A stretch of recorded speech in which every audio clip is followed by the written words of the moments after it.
السلام عليكم ورحمة الله وبركاته. الحمد لله رب العالمين،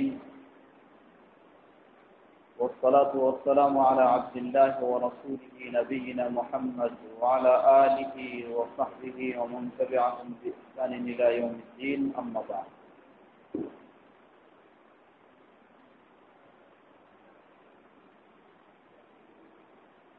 إثبات الكلام لله تعالى، وقوله تعالى: ومن أصدق من الله حديثا، وقوله: ومن أصدق من الله قيلا.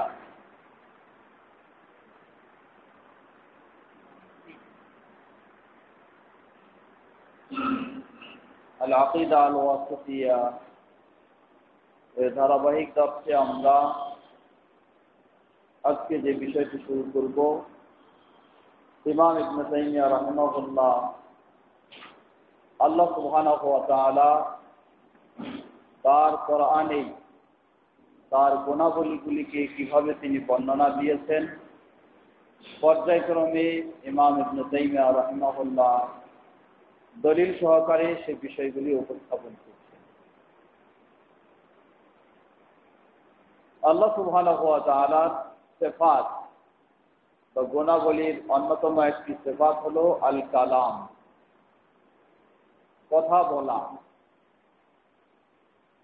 আল্লাহ সুবহানাহু ওয়া তাআলা তিনিও কথা বলেন। মূলত এটাকে মুতাজিলা এবং আরো অনেকেই এটাকে অস্বীকার করেছে। তারা বলেন যে না, আল্লাহ সুবহানাহু ওয়া তাআলা কথা বলেন, এটা হতে পারে না।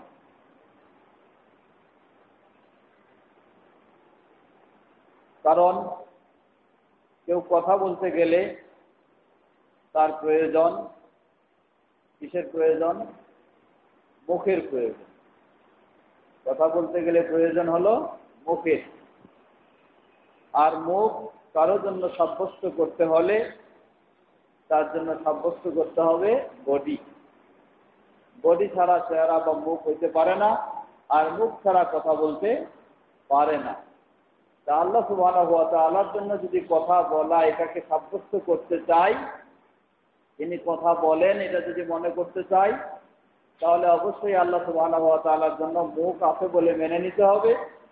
আর মুখ যখন আল্লাহ আছে বলে মেনে নিব, তখন আল্লাহ সুবহানাহু ওয়া তাআলার বডি আছে এটাকেও মেনে নিতে হবে। কিন্তু আল্লাহ সুবহানাহু ওয়া তাআলা কোরআন, তার কোরআনে আল্লাহর বডি আছে বলে এর কোনো বর্ণনা পাওয়া যায় না। অতএব যেই গুণটি বা যেই বৈশিষ্ট্যটি আল্লাহ সুবহানাহু ওয়া তাআলার জন্য সাব্যস্ত করতে গেলে এমন বিষয় অপরিহার্য হয়ে যায়, যেই বিষয়টি আল্লাহ সুবহানাহু ওয়া তাআলা তার জন্য বলেননি, সুতরাং ওই গুণটি আর সাব্যস্ত করা যাবে না। অতএব আল্লাহ সুবহানাহু ওয়া তাআলা কোনো কথা বলেন না, কোনো কিছু কথা বলতে আল্লাহ রাব্বুল আলামিনের এই ধরনের কোনো বৈশিষ্ট্য নেই। আহলুস সুন্নাহ ওয়াল জামাআহ বলে থাকে যে না, আল্লাহ সুবহানাহু ওয়া তাআলা তিনি কথা বলেন। কথা বলা তার এটি একটি অন্যতম গুরুত্বপূর্ণ গুণ বা বৈশিষ্ট্য। এ সম্পর্কে আল্লাহ রাব্বুল আলামিন কোরআনুল কারীমে অনেক অসংখ্য প্রমাণ রয়েছে। ইমাম ইবনে তাইমিয়া রাহিমাহুল্লাহ এখানে দলিল স্বরূপ মোট 16টি আয়াত তিনি নিয়ে এসেছেন বিভিন্ন জায়গা থেকে।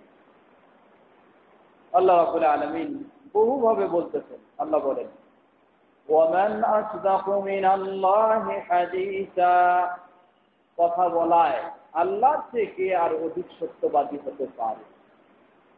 কথা বলার দিক থেকে আল্লাহর চেয়ে অধিক আর সত্যবাদী কে হতে পারে? ওয়ামান আসদাকু মিনাল্লাহি কিলা, বক্তব্যে আল্লাহর চেয়ে অধিক আর সত্যবাদী কে হতে পারে? তাহলে যিনি বক্তব্য রাখেন, কথা বলেন, তাহলে তো কথা বলা এটা একটা তার বৈশিষ্ট্য হতেই পারে। وَإِذْ قَالَ اللَّهُ يَا عِيسَى ابْنَ مَرْيَمَ, আর আল্লাহ যখন বললেন, হে ঈসা ইবনে মারইয়াম, আল্লাহ যখন বললেন, তাহলে আল্লাহ ঈসার বিষয়ে কথা বলেছেন। সবচেয়ে আরো স্পষ্ট যেটা, সেটা হলো মুসা আলাইহিস সালাতু ওয়াস সালাম এই বিষয়ে। ওয়ালাম্মা জাআ মুসা লিমিকাতিনা ওয়া কাল্লামাহু রাব্বুহু, মুসা আলাইহিস সালাতু ওয়াস সালাম যখন তার নির্দিষ্ট সময়ের জন্য আসলেন, তখন তার সাথে কথা বললেন, রাব্বুহু, তার রব তার সাথে কথা বললেন। মুসা আলাইহিস সালাতু ওয়াস সালাম সেই কথা শুনলেন। অনেক ধরনের সেই যারা আল্লাহর কথাকে সাব্যস্ত করে না, এই আয়াতগুলির অনেক অপব্যাখ্যা এবং অনেক বিকৃতি করার চেষ্টা করেছে। আমরা সহজভাবে বলবো যে আল্লাহ সুবহানাহু ওয়া তাআলা নিজের পরিচয় দিতে গিয়ে তিনি এইসব বর্ণনা দিচ্ছেন। তিনি ফেরেশতার সাথে কথা বলেছেন, তিনি মানুষের সাথে কথা বলেছেন, তিনি নিজেও কথা বলেছেন, বহুভাবে বহু দিক দিয়ে বর্ণনা এসেছে। সুতরাং আমরা আল্লাহ সুবহানাহু ওয়া তাআলার জন্য এই গুণটি যে তিনি কথা বলেন, এই বিশেষণটি আল্লাহ সুবহানাহু ওয়া তাআলার জন্য আমরা সাব্যস্ত করব। তবে তারা যে সমস্ত যুক্তি দাঁড় করে থাকে, সেই যুক্তিগুলির ক্ষেত্রে আমরা বলবো যে না, আল্লাহ সুবহানাহু ওয়া তাআলার জন্য মাখলুকের সাথে কোনো তুলনা করা যেতে পারে না। কারণ মাখলুকের কেউ যদি কথা বলতে চায়, তাহলে তার জন্য মুখের প্রয়োজন, আর মুখ সাব্যস্ত করতে হলে মাখলুকের তার জন্য বডি প্রয়োজন। এটা হলো মাখলুকের ক্ষেত্রে। আল্লাহ সুবহানাহু ওয়া তাআলার বিষয়টি হলো ব্যতিক্রম। আল্লাহ বলছেন ওয়ালিল্লাহিল মাসালুল আ'লা। আল্লাহ সুবহানাহু ওয়া তাআলার বিষয়টা, তার উপমা, তার দৃষ্টান্ত হলো সর্বঊর্ধ্বে, যেটা কোনো মাখলুকের সাথে তুলনার মাঝে নেই, তুলনার বহু বাইরে সেটা। অতএব আল্লাহ সুবহানাহু ওয়া তাআলা তিনি কথা বলেন, এই প্রমাণগুলি আমরা পাচ্ছি। অতএব তিনি কথা বলেন, আমরা এটা বিশ্বাস করব। কিন্তু কিভাবে কথা বলেন তা আমরা জানি না। এই জন্যই জানি না যে তার কথা বলার ভঙ্গি বা ইত্যাদি কি, সেটা আমরা আল্লাহ সুবহানাহু ওয়া তাআলা আমাদেরকে সেই সংবাদ দেন। এতটুকু সংবাদ পাচ্ছি যে আল্লাহ সুবহানাহু ওয়া তাআলা কথা বলেন। কোরআনুল কারীম, এই বিষয়ে একটি গুরুত্বপূর্ণ বিষয় হলো কোরআনুল কারীম আল্লাহ সুবহানাহু ওয়া তাআলার কালাম, আল্লাহর বাণী, আল্লাহর কথা হলো কোরআনুল কারীম। কোরআনুল কারীম, এখানে কয়েকটি বিষয় চলে আসে যে কোরআনুল কারীম মাখলুক না মাখলুক নয়। কোরআনুল কারীম এটা সৃষ্টি বস্তু না সৃষ্টি বস্তু নয়। আহলুস সুন্নাহ ওয়াল জামাতের আকীদা বিশ্বাস হলো কোরআনুল কারীম গায়রু মাখলুক, এটা কোনো সৃষ্টি বস্তু নয়। কেন নয়? এর অর্থ এই নয় যে এই যে পাতাগুলি দেখতেছি আমরা, তাহলে এগুলি সৃষ্টি বস্তু নয়। পাতাগুলি ঠিকই আছে সৃষ্টি বস্তু, কিন্তু কোরআনুল কারীমে যে ভাষা, যে বক্তব্য, এগুলি সৃষ্টি বস্তু কি না?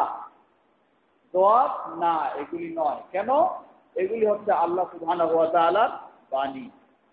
তাহলে আল্লাহ সুবহানাহু ওয়া তাআলার বাণী, এটি তার অংশ, তার একটি বৈশিষ্ট্য, তার একটি গুণ। আল্লাহ সুবহানাহু ওয়া তাআলা তিনিও মাখলুক নন, তিনি হলেন খালেক, মাখলুক নন। অতএব তার বাণী সেটাও কি হবে না, কখনো মাখলুক হতে পারে না। পৃথিবীর বুকে এমন এক সময় এসেছিল, যে সময় গোটা বিশ্বব্যাপী এই আকীদা পোষণ করাতে সকল মানুষকে রাষ্ট্রীয়ভাবে বাধ্য করা হয়েছিল। সেই সময়টি হচ্ছে খলিফা হারুনুর রশিদের সময়, যখন ইমাম আহমদ বিন হাম্বল রাহিমাহুল্লাহর সময় ছিল। পৃথিবীতে এমন একটি সময় ছিল, যেই সময় একজন ব্যক্তি মাত্র কোরআন মাখলুক নয় এই বিশ্বাসের উপর প্রতিষ্ঠিত ছিলেন। মাত্র একজন ব্যক্তি, তিনি হলেন ইমাম আহমদ বিন হাম্বল রাহিমাহুল্লাহ। সেই সময় পৃথিবীতে হয়তো বিশ্বাস করে যে এটা কোরআন মাখলুক নয়, কিন্তু প্রশাসনের চাপে, প্রশাসনের শাস্তির ভয়ে তারা মৌখিকভাবে হয়তো বলে ফেলেছেন যে হ্যাঁ কোরআন মাখলুক, অন্তর দিয়ে বিশ্বাস করেন না। কিন্তু একজনই ব্যক্তি ছিলেন গোটা বিশ্বে সেই সময়ে, যিনি প্রসিদ্ধ ব্যক্তিদের মাঝে, তিনি মৌখিকভাবেও বলেননি, অন্তর দিয়েও কখনো কোরআনকে মাখলুক বলে বিশ্বাস করেননি। ইমাম আহমদ বিন হাম্বল রাহিমাহুল্লাহ। এজন্য তাকে বলা হয় ইমাম ও আহলি সুন্নাহ ওয়াল জামাআহ। মানে এমন এক সময় তিনি ছাড়া দ্বিতীয় কোনো বিজ্ঞ ব্যক্তি বা আলিম সমাজের মাঝে কেউ এই সত্যের উপর অটল ছিলেন না। ইমাম আহমদ বিন হাম্বল রাহিমাহুল্লাহকে এই বিশ্বাস যেন তিনি পরিবর্তন করেন, কোরআন মাখলুক, পৃষ্ঠবস্তু, এটা যেন তিনি বিশ্বাস করেন, এজন্য তাকে কারাগারে আবদ্ধ করা হয়। শুধু কারাগারে আবদ্ধ নয়, বরং সকাল সন্ধ্যা তাকে প্রচুর পরিমাণে ব্যত্রাঘাত করা হয়। স্পষ্ট সহি বর্ণনা এসেছে ইমাম আহমদ বিন হাম্বল রাহিমাহুল্লাহকে তিনি যেন মুখ দিয়ে বলেন যে কোরআন মাখলুক, এটা না বলা পর্যন্ত তাকে ব্যত্রাঘাত করা হচ্ছে। শরীর জামা কাপড় রক্তে রক্তাক্ত হয়ে গেছে, তিনি জ্ঞান হারিয়ে পড়ে গেছেন, জ্ঞান হারিয়ে গেছে, আবার জ্ঞান ফিরে এসেছে, আবার তাকে ব্যত্রাঘাত করা হয়েছে, যতক্ষণ না তিনি মুখ দিয়ে উচ্চারণ করেন। কিন্তু আলহামদুলিল্লাহ জীবনের শেষ মুহূর্ত পর্যন্ত হলেও তিনি কখনো মুখ দিয়ে এই আকীদা বা এই কথা উচ্চারণ করেননি। আজীবন সর্বাবস্থায় যত ধরনের শাস্তি বড় ধরনের আসুক না কেন কারাগারে এসে ভাবুন, তিনি এই শাস্তি ভোগ করার পরেও কখনো মুখ দিয়ে কোরআন দৃষ্টিবস্তু এটা বিশ্বাস তিনি করেননি এবং মুখ দিয়ে তিনি উচ্চারণ কখনো করেননি। ইমাম আহমদ বিন হাম্বল রাহিমাহুল্লাহ, একটু চিন্তা করার বিষয় যে সেই হকপন্থী ইমামেরা একটু সঠিক আকীদার জন্য জীবনের কত বড় ত্যাগ স্বীকার করতে তারা প্রস্তুত ছিলেন বাবা। আর আজকে আমরা সামান্য একটুতেই নিজেদের আকীদাকেও হারিয়ে ফেলি।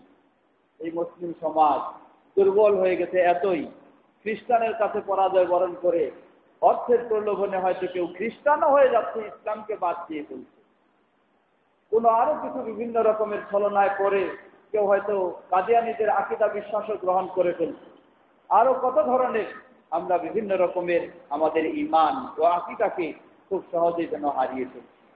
অথচ সেই আহলুস সুন্নাহ ওয়াল জামাআত যারা সেই অগ্রগামী ভূমিকা পালন করেছেন, সেই ইমামগণ তারা একটা হক কথার জন্য কত ধরনের এই না তারা কষ্ট তারা সহ্য করেছেন, তবু সেটাকে কখনো বর্জন করেন। আল্লাহ রাব্বুল আলামিন আমাদেরকে এই সঠিক আকীদার উপর অটল থাকার তৌফিক দান করুন। এই ইমাম ইবনে তাইমিয়া রাহিমাহুল্লাহ, আল্লাহু আকবার, শেষ পর্যন্ত কারাগারে জেলখানায় তাকে জীবন দিতে হয়েছে, তবু তিনি সঠিক আকীদা থেকে কখনো বিচ্যুত হননি, কখনো বাতিল আকীদার কাছে তিনি হার মানেননি। ইমাম আবু হানিফা, ইমাম ইবনে তাইমিয়া রাহিমাহুল্লাহ। সুতরাং আহলে সুন্নাহ ওয়াল জামাতের আকীদা বিশ্বাস যে কোরআন এটি হলো আল্লাহ সুবহানাহু ওয়া তাআলার বাণী। আল্লাহ সুবহানাহু ওয়া তাআলা যিনি কথা বলেন, আল্লাহ রাব্বুল আলামিনের কথা রয়েছে, তবে কি ধরনের কথা কিভাবে তিনি বলেন সেটি আমরা জানি না। কোরআনের ক্ষেত্রে এই জন্য বলা হয় একজন মানুষ যখন কোরআন তেলাওয়াত করে, এই যে আওয়াজ শুনতেছি, এই আওয়াজটা কার জন্য বলা হয় আস-সাউতু সাউতুল কারি ওয়াল কালামু হুয়া কালামুল বারি। আস-সাউত সাউতুল কারি, আমি পড়তেছি কোরআন, যে আওয়াজ আপনারা শুনতেছেন এই আওয়াজটা হলো এই পাঠকের আওয়াজ। ওয়াল কালামু কালামুল বারি, কিন্তু যে কথাগুলি এই কথাগুলি হলো কার কথা? আল্লাহ সুবহানাহু ওয়া তাআলার কথা। অতএব আমরা এই বিষয়ে সেই আকীদাই সঠিক আকীদাই গ্রহণ করব। এরপরে ইমাম ইবনে তাইমিয়া রাহিমাহুল্লাহ আরেকটি বিষয় নিয়ে এসেছেন, কোরআনের সাথে আরেকটি মাসআলা, যে সুতরাং কোরআনকে বা কোরআন দিয়ে কসম খাওয়া যায় হবে কি না, একটি প্রশ্ন। কোরআন দিয়ে কসম খাওয়া যায় যাবে কিনা? অনেকে কোরআন হাতে নিয়ে বলেন যে আমি এই কোরআন নিয়ে কসম খাচ্ছি, এটা জায়েজ হবে কিনা? জবাব, যখন আপনি বিশ্বাস করবেন যে এই কোরআন হলো আল্লাহর বাণী, অন্য কারো নয়, মাখলুক এটা নয়, তখন এই কোরআন নিয়ে কসম খাওয়া জায়েজ হবে। কারণ কসম খাওয়া জায়েজ রয়েছে আল্লাহ সুবহানাহু ওয়া তাআলার নাম এবং গুণাবলীর মাধ্যমে। এছাড়া অন্য কোনো বিষয়ে কসম খাওয়া জায়েজ নেই, আল্লাহর নাম এবং গুণাবলী। আর কোরআন হলো আল্লাহর বাণী, আল্লাহর সিফাত এটা একটা, আল্লাহর গুণ একটা।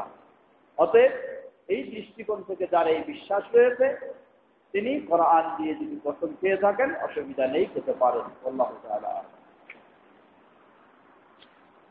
এরপরে আসছে ইসবাতু তানজিলিল কোরআন মিনাল্লাহি তাআলা। এর আগে আমরা এই বিষয়টা নিয়ে কিছু কথা বলেছি যে কোরআন নাজিল হয়েছে আল্লাহ সুবহানাহু ওয়া তাআলার পক্ষ থেকে। এই মর্মে ইমাম ইবনে তাইমিয়া রাহিমাহুল্লাহ এখানে বেশ কতগুলি আয়াত নিয়ে এসেছেন। আল্লাহ সুবহানাহু ওয়া তাআলার পক্ষ থেকে কোরআন নাজিল হয়েছে, এর অর্থ কি? এর উদ্দেশ্য হলো দুটো বিষয়। প্রথম বিষয় হলো কোরআন আল্লাহর পক্ষ থেকে নাজিল হয়েছে, অতএব কোরআন কার বাণী? কোরআন আল্লাহর বাণী, অন্য কারো বাণী হওয়ার কোনো সুযোগ নেই। দ্বিতীয়, যেটা আগেই বলেছি আমরা, কোরআন আল্লাহর পক্ষ থেকে নাজিল হয়েছে, এর অর্থ হলো আল্লাহ সুবহানাহু ওয়া তাআলা কোথায়? আল্লাহ উপরে রয়েছে। কোরআন আল্লাহর পক্ষ থেকে নাজিল হয়েছে, এর মানে হলো আল্লাহ সুবহানাহু ওয়া তাআলা উপরে রয়েছেন। সেখানে যদি থাকতেন তাহলে নাজিল হয়েছে এটা বলার প্রয়োজন ছিল না, আল্লাহর পক্ষ থেকে এসেছে এটা বললে যথেষ্ট ছিল। এটা আল্লাহর পক্ষ থেকে নাজিল হয়েছে, এর অর্থ হলো কোরআন আল্লাহ সুবহানাহু ওয়া তাআলা উপরে রয়েছেন, সেই উপর থেকে নাজিল হয়েছে। ও মর্মে বেশ কিছু দলিল নিয়ে এসেছেন। এরপরে ইমাম ইবনে তাইমিয়া রাহিমাহুল্লাহ একটি গুরুত্বপূর্ণ বিষয় নিয়ে এসেছেন, এটাই সর্বশেষ বিষয় কোরআনুল কারীম থেকে দলিল এর আলোকে। ইসবাতু রুয়াতিল মুমিনিনা লিরাব্বিহিম ইয়াউমাল কিয়ামা। এটা হাদিসেরও আলোচনা সামনে আসবে, সেখানে বিস্তারিত। মুমিনগণ তারা আল্লাহ সুবহানাহু ওয়া তাআলাকে কিয়ামতের দিন সচক্ষে দেখতে পাবে। এটা হলো মুমিনদের জন্য সবচেয়ে বড় প্রতিদান, সবচেয়ে বড় পুরস্কার আল্লাহর পক্ষ থেকে, যে তারা সচক্ষে আল্লাহ সুবহানাহু ওয়া তাআলাকে দেখতে পাবে। কিছু আয়াত নিয়ে এসেছেন এখানে। وجوه يومئذ ناظرة إلى ربها ناظرة وجوه يومئذ ناظرة। সেই কিয়ামতের দিন কত চেহারা সেগুলি আলোকোজ্জ্বল হবে, আশ্চর্যজল থাকবে। কেন? ইলা রাব্বিহা নাযিরা, তারা যখন তাদের রবকে সচক্ষে দেখতে পাবে, যার ফলে তাদের চেহারা উজ্জ্বল হয়ে যাবে। লিল্লাযীনা আহসানুল হুসনা ওয়া জিয়াদা, যারা ভালো কাজ করে, যে মুমিনেরা সৎকর্ম করে, তাদের জন্য রয়েছে আল হুসনা। হুসনা হলো জান্নাত, ওয়া জিয়াদা, এবং জান্নাত পাওয়ার পরে আরো কিছু অতিরিক্ত। সেটা কি? সেটা হলো আর রুইয়া ইলাল্লাহি আযজা ওয়া জাল্লা, আল্লাহ সুবহানাহু ওয়া তাআলার দর্শন। জান্নাতীরা যখন জান্নাতে যাবে, জান্নাতে যাওয়ার পরে জান্নাতের সব রকমের সুখ স্বাচ্ছন্দ্য আরাম আয়েশ তারা পাবে, কিন্তু এরপরেও যেন তাদের একটু অভাব থেকে যাবে, এখনো তারা কিছু বাকি রয়েছে। তারা দাবি করবে যে হে আল্লাহ, আমরা সব পেয়েছি ঠিকই, কিন্তু একটু আমাদের এখনো বাকি রয়েছে। সেটি কি? আমরা আপনার সাক্ষাৎ পেতে চাই। আল্লাহ সুবহানাহু ওয়া তাআলা এরপর সরাসরি জান্নাতে তাদেরকে সাক্ষাৎ দিবেন, জান্নাতি দিবেন। আল্লাহ আমাদেরকে এমন জান্নাতি হওয়ার তৌফিক দান করুন। ইমাম ইবনে তাইমিয়া রাহিমাহুল্লাহ সর্বশেষ কোরআন থেকে যেগুলি আল্লাহর সিফাত প্রমাণিত হয়, তার মাঝে এই সিফাতটি তিনি নিয়ে এসেছেন, এই গুণটি। এটির দ্বারা কি প্রমাণ হয়? এটার দ্বারা প্রমাণ এটাই হয়, যেটি গতদিনে আমরা বলেছি, আল্লাহ সুবহানাহু ওয়া তাআলা যদি নিরাকারই হয়ে থাকেন, তাহলে আল্লাহকে কখনো দেখার সুযোগ হবে না, কখনো দেখার সুযোগ হবে না। সুতরাং আল্লাহকে নিরাকার বলে বিশ্বাস করা বা এই ধরনের মতবাদ পোষণ করা, এটি একটি সম্পূর্ণ কোরআন এবং হাদিস বিরোধী ও বাতিল মতবাদ। আল্লাহ কখনো নিরাকার বলা এটি কখনো জায়েজ নয়। আল্লাহ রাব্বুল আলামিনের অবশ্যই আকার রয়েছে, এবং সেই আকার সচক্ষে মুমিন যারা জান্নাতি হবে, তারা কিয়ামতে আখিরাতে তারা দেখতে পাবে ইনশাআল্লাহ। সুতরাং আল্লাহ রাব্বুল আলামিনকে নিরাকার বলার কোনো সুযোগ নেই। ইমাম ইবনে তাইমিয়া রাহিমাহুল্লাহ কোরআনুল কারীমের আয়াতের আলোকে আল্লাহ সুবহানাহু ওয়া তাআলার যে গুণাবলী বর্ণনা করলেন, এরপর তিনি আসছেন এখন দ্বিতীয় পর্ব, সেটি হচ্ছে হাদিসের আলোকে। শুরুতেই তিনি বলেছেন যে আল্লাহ সুবহানাহু ওয়া তাআলাকে আমরা সেইভাবে জানবো ও বিশ্বাস করব, যেভাবে আল্লাহ সুবহানাহু ওয়া তাআলা নিজেই তিনি তার কালামে বা তার কিতাবে আল্লাহ সুবহানাহু ওয়া তাআলা নিজের বর্ণনা দিয়েছেন, সেভাবে আমরা বিশ্বাস করব। তাহলে নিজের বর্ণনা কিভাবে দিলেন, এগুলি সম্পর্কে তিনি বিভিন্ন দিক থেকে কোরআনুল কারীমের আয়াতের দলিল দিয়ে সেগুলি উপস্থাপন করলেন। দ্বিতীয় বিষয়, আল্লাহ সুবহানাহু ওয়া তাআলার ওহী এসে থাকে মানুষের কাছে নবী রাসূলদের মাধ্যমে। সেই নবী রাসূলের মধ্যে আমাদের সর্বশেষ নবী ও রাসূল আমাদের নবী মুহাম্মদ সাল্লাল্লাহু আলাইহি ওয়াসাল্লাম তিনি আল্লাহ সুবহানাহু ওয়া তাআলার ব্যাপারে কি বর্ণনা দিয়েছেন, সেই বর্ণনার আলোকেই আমরা আল্লাহ সুবহানাহু ওয়া তাআলাকে বিশ্বাস করব। এখন কি বর্ণনা দিয়েছেন সেগুলি তিনি পর্যায়ক্রমে নিয়ে আসতেছেন।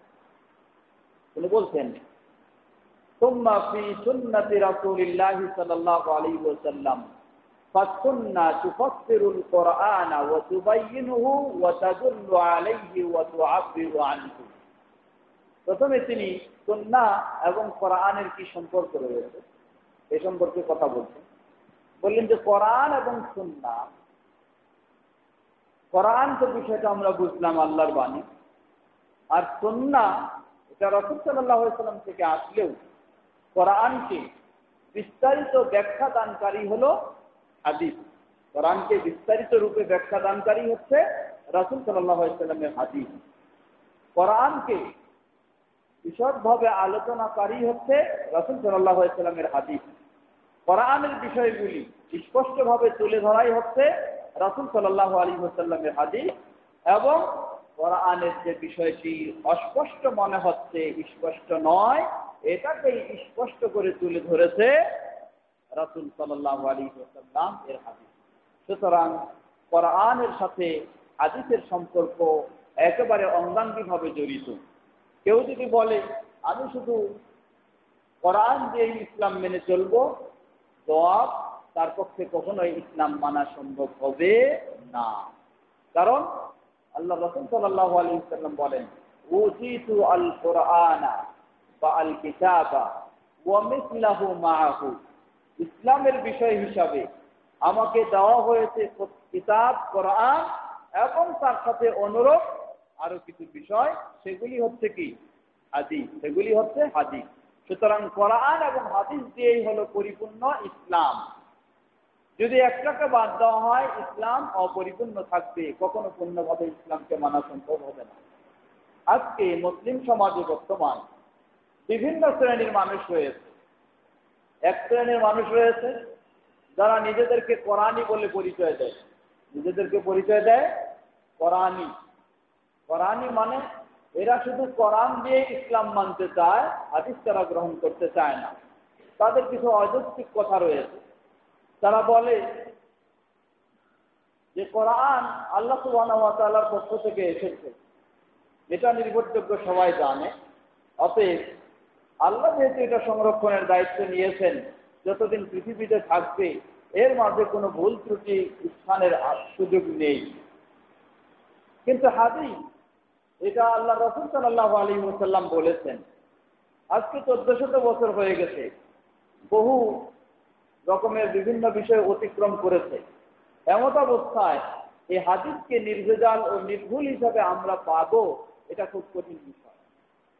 কারণ যেখানে জাল হাদিসের বিষয় রয়েছে, যঈফ হাদিসের বিষয় রয়েছে। সুতরাং হাদিসটাকে নির্ভরযোগ্য বলে মনে করা যাচ্ছে না। তাই হাদিস দিয়ে আমরা ইসলাম মানতে পারি না। ইসলাম মানবো আমরা শুধু কোরআন। এটা আজকের কথা নয়, সেই সাহাবী এবং তাবেঈদের যুগে এক সাহাবী তার কাছে আসলেন। বিষয়গুলি আমি কোরআন এবং সুন্নাহর সাথে কি সম্পর্ক রয়েছে, আমার একটি বই, যেটি সুন্নাতে রাসূল সাল্লাল্লাহু আলাইহি ওয়াসাল্লাম ও চার ইমামের অবস্থান, সেখানে প্রথমের দিকে কোরআনের সাথে সুন্নাহ, কোরআনের সুন্নাহর গুরুত্ব, তাৎপর্য এবং কোরআনের সাথে এর কত দিক থেকে সম্পর্ক কিভাবে বিস্তারিত সেখানে দলিল প্রমাণ সহকারে আলোচনা করার চেষ্টা করেছি। সাহাবী তার কাছে কিছু মানুষ আসলেন, আগে বললেন যে আপনি আমাদেরকে ইসলামের কিছু বক্তব্য শোনান, তবে কোরআন ছাড়া অন্য কিছু দিয়ে শোনাবেন না। এই শর্ত জুড়ে দিল। তিনি তাদেরকে প্রথমেই বললেন, কি বলতে চাও তোমরা? তোমরা ইসলামের কথা শুনতে চাও আর কোরআন ছাড়া অন্য কিছু দিয়ে শুনবা না? ঠিক আছে, তোমরা কোরআনে খুঁজে দেখো তো কয় ওয়াক্ত সালাত এবং কয় রাকাত সালাত, এবং কোন সালাত কোন সময়ে পাও কিনা দেখো তো। তোমরা কোরআনে খুঁজে দেখো তো যাকাত কি পরিমাণ হলে এবং কোন কোন সম্পদের দিতে হবে, এই বিস্তারিত বর্ণনা। তোমরা কোরআনে খুঁজে দেখো তো হজ কিভাবে সম্পাদন করতে হবে, কোন জায়গা থেকে কখন, কখন থেকে কোথায়, কিভাবে যেতে হবে। তারা তখন সব চুপ হয়ে গেলেন। বললেন যে জেনে রাখো, যে কোরআন শুধু কোরআন দিয়ে ইসলাম মানতে চাইবে, রাসূলের সুন্নাহ মানতে চাইবে না, ফাকাদ দাল্লা, কোনো সন্দেহ নাই সে পথভ্রষ্ট হয়ে যাবে, সেই ইসলামের মাঝে থাকতে পারবে না। অতএব রাসূল সাল্লাল্লাহু আলাইহি সাল্লামের সুন্নাহ ছাড়া ইসলাম মানার কোনো সুযোগ নেই। কোরআন অবশ্যই, তার সাথে রাসূল সাল্লাল্লাহু আলাইহি সাল্লামের সুন্নাহ, সেটা অবশ্যই, দুটোর সমন্বয়ে আমাদেরকে ইসলাম মানতে হবে। তবে সুন্নাহর ক্ষেত্রে মনে রাখতে হবে সেখানে যেন গজামিল কোনো সুযোগ না পায়, অর্থাৎ জাল এবং দাঈফ সেগুলিকে বর্জন করে বিশুদ্ধ যেগুলি, সহিহ যেগুলি, সেগুলিকে আমাদেরকে গ্রহণ করতে হবে। আল্লাহ রাসূল সাল্লাল্লাহু আলাইহি ওয়াসাল্লামকে আল্লাহ সুবহানাহু ওয়া তাআলা সুন্নাহর ক্ষেত্রে কত ধরনের নির্দেশ দিয়েছেন। যেমন আল্লাহ সুবহানাহু ওয়া তাআলা বলছেন, লিতুবাইয়িনা লিন-নাসি মা নুযিলা ইলাইহিম। হে রাসূল, তোমার কাজটা কি?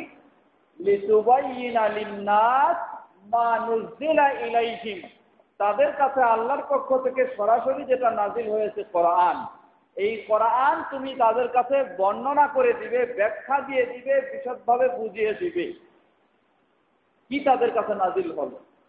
তাহলে আল্লাহ সুবহানাহু ওয়া তাআলা কোরআন ব্যাখ্যা করার জন্য, বিশদভাবে বর্ণনা করার জন্য সর্বপ্রথম দায়িত্ব দিয়েছেন যাকে, তিনি হলেন রাসূল সাল্লাল্লাহু আলাইহি ওয়াসাল্লাম।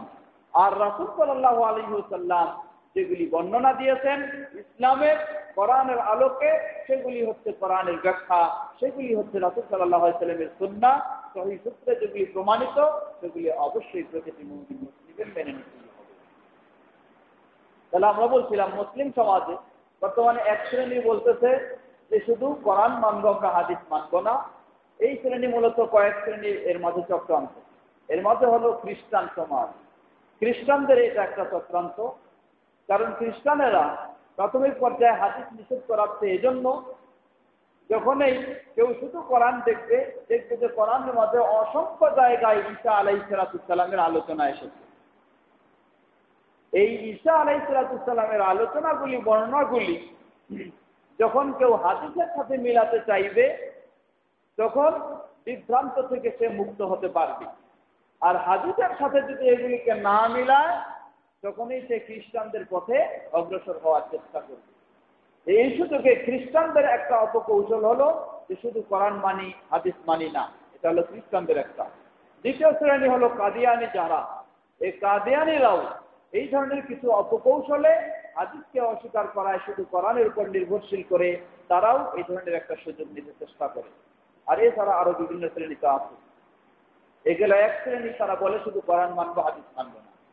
দ্বিতীয় শ্রেণী, যেটা আমাদের দেশেও এখন, প্রথম শ্রেণীগুলো আমাদের দেশে যথেষ্ট রয়েছে। দ্বিতীয় শ্রেণী, এই শ্রেণী তাদের বক্তব্য হলো যে আমরা কোরআন মানবো আর হাদিসও মানবো, তবে হাদিস মানবো শর্ত সাপেক্ষে। শর্ত কি? আমরা শর্ত দিই যে হাদিস মানবো শর্ত সাপেক্ষে, সে হাদিসটি হতে হবে সহিহ। কিন্তু তাদের কথা এই শর্ত নয়। তাদের শর্ত হলো হাদিসটিকে কোরআনের সাথে হুবহু মিলতে হবে। হাদিসটি যদি কোরআনের সাথে হুবহু মিলে যায় তাহলে সেটা আমরা গ্রহণ করব, আর যদি না মিলে যায় তাহলে বুখারী মুসলিমের হাদিস হলেও সেগুলি গ্রহণযোগ্য না, সেগুলি বর্জনীয়। এই শ্রেণীর ব্যক্তি যারা, তাদের মাঝে উল্লেখযোগ্য একজন ব্যক্তি, তিনি হলেন, নাম বলেই ফেলি আপনাদের সতর্কতার জন্য, ডাক্তার মতিউর রহমান। তিনি এই ধরনের যত সিরিজ বের করেছেন সবগুলি পেলে একই পাবেন। তা তারা তাদের পর্যায়টা গেছে কি, যার কারণে তারা তাদের এই ক্ষুদ্র বিবেকে যখন রাসূল সাল্লাল্লাহু আলাইহি ওয়াসাল্লামের হাদিসগুলিকে কোরআনের সাথে মিলাতে পারছে না, তখন অনেক হাদিসকে তারা অস্বীকার করা শুরু করে দিয়েছে। যার অন্যতম একটা হলো শাফাআতের যেগুলি হাদিস। আল্লাহ রাসূল সাল্লাল্লাহু আলাইহি ওয়াসাল্লাম সুপারিশ করবেন, আল্লাহ সুবহানাহু ওয়া তাআলার সুপারিশের মাধ্যমে জাহান্নামে যাওয়ার পরেও যাদের মাঝে সামান্যতম ঈমান রয়েছে তাদেরকে রাসূল সাল্লাল্লাহু আলাইহি ওয়াসাল্লামের সুপারিশের মাধ্যমে জাহান্নাম থেকে বের করে জান্নাতে স্থান দেবেন। এই জাতীয় অসংখ্য হাদিস সহিহ বুখারী, মুসলিম ইত্যাদিতে রয়েছে। তারা এই হাদিসগুলিকে অস্বীকার করে, গ্রহণ করে না। কি যুক্তি তাদের? তাদের যুক্তি হলো, তারা বলে যে আল্লাহ সুবহানাহু ওয়া তাআলা কোরআনে যেভাবে বর্ণনা দিয়েছেন, এতে বোঝা যায় যে যারা জাহান্নামে যাবে এরা আর জাহান্নাম থেকে বের হতে পারবে না। এরা আর জাহান্নাম থেকে বের হতে পারবে না, এটা কোরআনে বোঝা যায়। তাহলে কোরআনে বোঝা যাচ্ছে যে যারা জাহান্নামে যাবে এরপর আর জাহান্নাম থেকে তাদের বের হওয়ার পথ নাই। আর এই হাদিসগুলি বলে দিচ্ছে যে এরা জাহান্নামে যাওয়ার পরেও তাদেরকে জাহান্নাম থেকে সুপারিশের মাধ্যমে বের করা হবে। অতএব এই হাদিসগুলি কোরআনের সাথে সাংঘর্ষিক, সুতরাং এই হাদিসগুলি কখনো গ্রহণযোগ্য নয়। এটি একটি বড় ধরনের ফিতনা, এটি আরো বড় ধরনের ফিতনা। আমরা বলবো যে আসলেই এই ফিতনার কারণ হলো মানুষের যে কথাটা আমরা অনেক সময় বলি যে কোরআন এবং হাদিসকে মানতে হবে আমার বিবেক যেটা বলে সেই অনুযায়ী, তাই না? কি বলেন? হ্যাঁ, কেউ যদি কোরআন হাদিসকে মানতে যায় তার বিবেক যেটা বলে সেই অনুযায়ী, তাহলে অবশ্যই সে বিভ্রান্ত হবে। বরং কি করতে হবে? কোরআন ও হাদিসের কথা আমার বিবেককে সারেন্ডার করাতে হবে। আমার বিবেক কি বুঝলো সেটা বিষয় নয়, বিষয় হলো কোরআন এবং হাদিসে কি রয়েছে সেখানে আমাকে আত্মসমর্পণ করতে হবে, তাহলে আমি হক পেতে পারি। এখন তাদের চিন্তাগুলি উল্টা হয়ে গেছে, যে তাদের বিবেকে যে বুঝতে এসেছে সেখানে কোরআন হাদিসকে তারা মিলাতে চায়। যেমনই ভাবে আজকে ধরে নেন আমাদের যত রকমের মাযহাবী চিন্তা রয়েছে এবং তরিকার চিন্তা রয়েছে, একই বিষয়। তাদের কাছে কোরআন হাদিসের কোনো সরাসরি মূল্য নেই, মূল্য হলো মাযহাবের। আমার এইটা মাযহাব, এই মাযহাবের সাথে যদি কোরআন হাদিস মিলে যায় তাহলে ওকে আছে, কোনো অসুবিধা নেই। আর এই মাযহাবের সাথে যদি কোরআন হাদিস না মিলে তাহলে ওটা আমার মাযহাবে নাই বলে বর্জনীয়, গ্রহণ করার সুযোগ নাই। সরাসরি এটাই ঘোষণা। একইভাবে তরিকাপন্থী পীরপন্থীদেরও একই ঘোষণা। যদি আমার এই পীর সাহেবের তরিকার সাথে কোরআন এবং হাদিস মিলে যায় তাহলে আলহামদুলিল্লাহ আমি কি করব? মেনে নিতে রাজি আছি, কোনো অসুবিধা নেই, এই কোরআন হাদিস ঠিক আছে। আর যদি আমার পীর সাহেবের তরিকার সাথে কোরআন এবং হাদিস না মিলে তাহলে পীর সাহেবের তরিকায় মানতে হবে, কোরআন হাদিস ছেড়ে দিতে হবে না। এটাই হলো সবচেয়ে আজকে বড় সমস্যা। এই সমস্যাটাই আজকে মানুষকে কোরআন এবং হাদিস গ্রহণ করা থেকে বাধা দিচ্ছে, এবং কোরআন ও হাদিসকে সরাসরি মেনে চলা থেকে সবচেয়ে বড় প্রতিবন্ধকতা হলো এটাই একটা, এই চিন্তাটা। সুতরাং কোন মানুষ যদি হক পেতে চায়, কোন মানুষ যদি কোরআন এবং সুন্নাহ অনুযায়ী নিজে চলতে চায়, তাহলে তাকে সকল চিন্তাগুলি একেবারে ছুঁড়ে ফেলে দিয়ে কোরআন ও সুন্নাহকে তার সামনে নিয়ে আসতে হবে। কোরআন ও সুন্নাহ যেই চিন্তা দিতে চায় আমি ওই চিন্তা নিব, কোরআন এবং সুন্নাহ যে গাইড দিতে চায় আমি সেই গাইড নিব, কোরআন এবং সুন্নাহ যে বক্তব্য শোনাতে চায় আমি সেই বক্তব্য শুনবো, কোরআন এবং সুন্নাহ যে আমল দিতে চায় আমি সেই আমল মানব। এটা যখন আমাদের হবে তখনই আমাদের পক্ষে সম্ভব হবে কোরআন ও সুন্নাহর আলোকে সহি ও সঠিক পথে চলা। আল্লাহ আমাদের সবাইকে সে তৌফিক দান করুন। তো যে বিষয়টি বলছিলাম, যারা বলতেছে এই ধরনের যে শাফাআতের হাদিসগুলিকে অস্বীকার করছে, আসলে তারা কোরআন বুঝেন। আল্লাহ সুবহানাহু ওয়া তাআলা কোরআন মাজিদে এই শাফাআতের বিষয়টি উল্লেখ করেছেন, যেটি আয়াতুল কুরসির মাঝে বলেন আর বিভিন্ন জায়গায় বলেন। অনেক আয়াতে আল্লাহ সুবহানাহু ওয়া তাআলা এই শাফাআতের বিষয়টি উল্লেখ করেছেন। সুতরাং আল্লাহ সুবহানাহু ওয়া তাআলা নিয়ম অনুযায়ী কিয়ামতে রাসূল সাল্লাল্লাহু আলাইহি ওয়াসাল্লাম এবং নেককার ব্যক্তিরাও এমনকি আমলও সুপারিশ করবে। আজকে আমরা যে সিয়াম পালন করছি, আল্লাহ রাসূল সাল্লাল্লাহু আলাইহি ওয়াসাল্লাম কি বলেন? আল কোরআনু ওয়াস সাওমু ইয়াশফিআন কিয়ামত ইয়াউমাল কিয়ামা। কিয়ামতের দিন কোরআন এবং আমরা যে রোজা রাখছি, সিয়াম পালন করছি, এগুলি আল্লাহ সুবহানাহু ওয়া তাআলার কাছে আমাদের জন্য সুপারিশ করবে। সুতরাং অতএব সুপারিশের মাধ্যমে জাহান্নাম থেকে বের করা হবে, এই বর্ণনা আল্লাহ সুবহানাহু ওয়া তাআলা কোরআনুল কারীমে দিয়েছেন। বুঝের সংকীর্ণতার কারণে তাদের কাছে কোরআনের সাথে এই হাদিসগুলির মিল হচ্ছে না, এজন্য তারা এই হাদিসগুলিকে অস্বীকার করছে। অন্যভাবে আরো একটি গুরুত্বপূর্ণ বিষয়, সেটি হলো কবরের আযাব। কবরের আযাব সংক্রান্ত বর্ণনা বিস্তারিতভাবে হাদিসে এসেছে, কিন্তু এই ধরনের বিস্তারিত বর্ণনা কোরআনুল কারীমে স্পষ্টভাবে আসেনি। যার কারণে অনেকজন রয়েছেন তারা বলতেছেন যে না, কোরআনে যেহেতু কবরের এত বিস্তারিত কোনো বর্ণনা নাই, অতএব এগুলি বিষয় মানা যাবে না। এটাও হলো তাদের একটা বিষয়। আমরা বলবো যে এই ধরনের চিন্তা নিয়ে যদি কেউ কোরআন সুন্নাহ মানতে চায়, তাহলে অবশ্যই সে বিভ্রান্তির মাঝে থাকবে, কখনো সে সঠিক পথের সন্ধান পাবে না। সঠিক পথের সন্ধানের জন্য নিঃশর্তে, নিঃসংকোচে, নির্দ্বিধায় কোরআন এবং সুন্নাহকে প্রাধান্য দিতে হবে ও গ্রহণ করে নেওয়ার চেষ্টা করতে হবে। আল্লাহ আমাদের তৌফিক দান করুন। ইমাম ইবনে তাইমিয়া রাহিমাহুল্লাহ তিনি এখন সুন্নাহর আলোকে, হাদিসের আলোকে, রাসূল সাল্লাল্লাহু আলাইহি ওয়াসাল্লামের বর্ণনার আলোকে আল্লাহ সুবহানাহু ওয়া তাআলার যে সমস্ত গুণাবলী রয়েছে সেগুলি তিনি কিছুটা তুলে ধরছেন। তিনি বলছেন, ওয়ামা ওয়াসাফার রাসূলু বিহি রাব্বাহু আযজা ওয়া জাল্লা মিনাল আহাদিসিস সিহাহ আল্লাতী তালাক্কাহা আহলুল মা'রিফাতি বিল কবুলি ওয়াজাবাল ঈমানু বিহা কাযালিক। ওয়ামা ওয়াসাফার রাসূলু বিহি রাব্বাহু, রাসূল সাল্লাল্লাহু আলাইহি ওয়াসাল্লাম তার রব আল্লাহ সুবহানাহু ওয়া তাআলার যে সমস্ত বর্ণনা দিয়েছেন সহিহ হাদিসের মাঝে পাওয়া যায়, যে হাদিসগুলিকে বিজ্ঞ আলেম সমাজ তারা সহিহ বলে গ্রহণ করেছেন, ওয়াজাবাল ঈমানু বিহা কাযালিক, কোরআনের প্রতি ঈমান আনা যেমন ওয়াজিব হয়ে যায়, এই হাদিসের বর্ণনার আলোকেও আল্লাহ সুবহানাহু ওয়া তাআলার ওই বিষয়গুলির প্রতি ঈমান আনা কি হবে? ওয়াজিব হয়ে যায়। এখন সেই বিষয়গুলি কি? প্রথমে আসছে সুবুতুন নুজুলিল ইলাহি ইলা সামাঈদ দুনিয়া আলা মা ইয়ালিকু বিজালালিল্লাহ। গতকালকে আমরা কোরআনের আলোকে বুঝেছি যে আল্লাহ সুবহানাহু ওয়া তাআলা কোথায় রয়েছেন? সসত্তায়।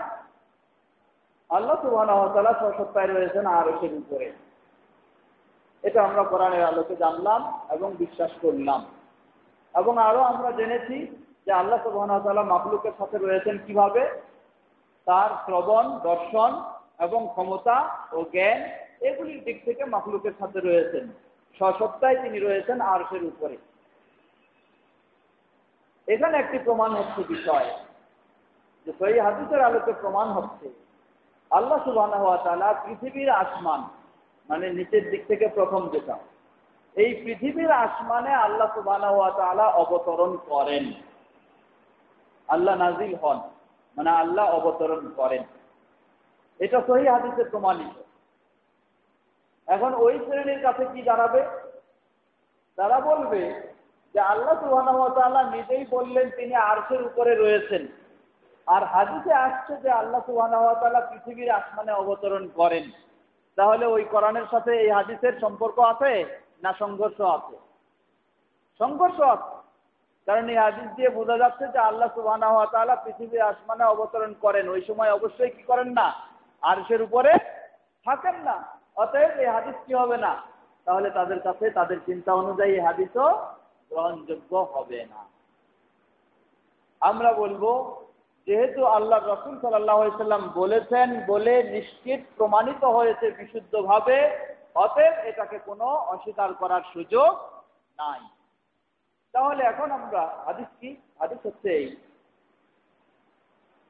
قوله صلى الله عليه وسلم ينزل ربنا إلى سماء الدنيا كل ليلة حين يبقى ثلث الليل الآخر فيقول من يدعوني فأستجيب له من يسألني فأعطيه من يستغفرني فأغفر له متفق عليه বুখারী মুসলিমের হাদিস।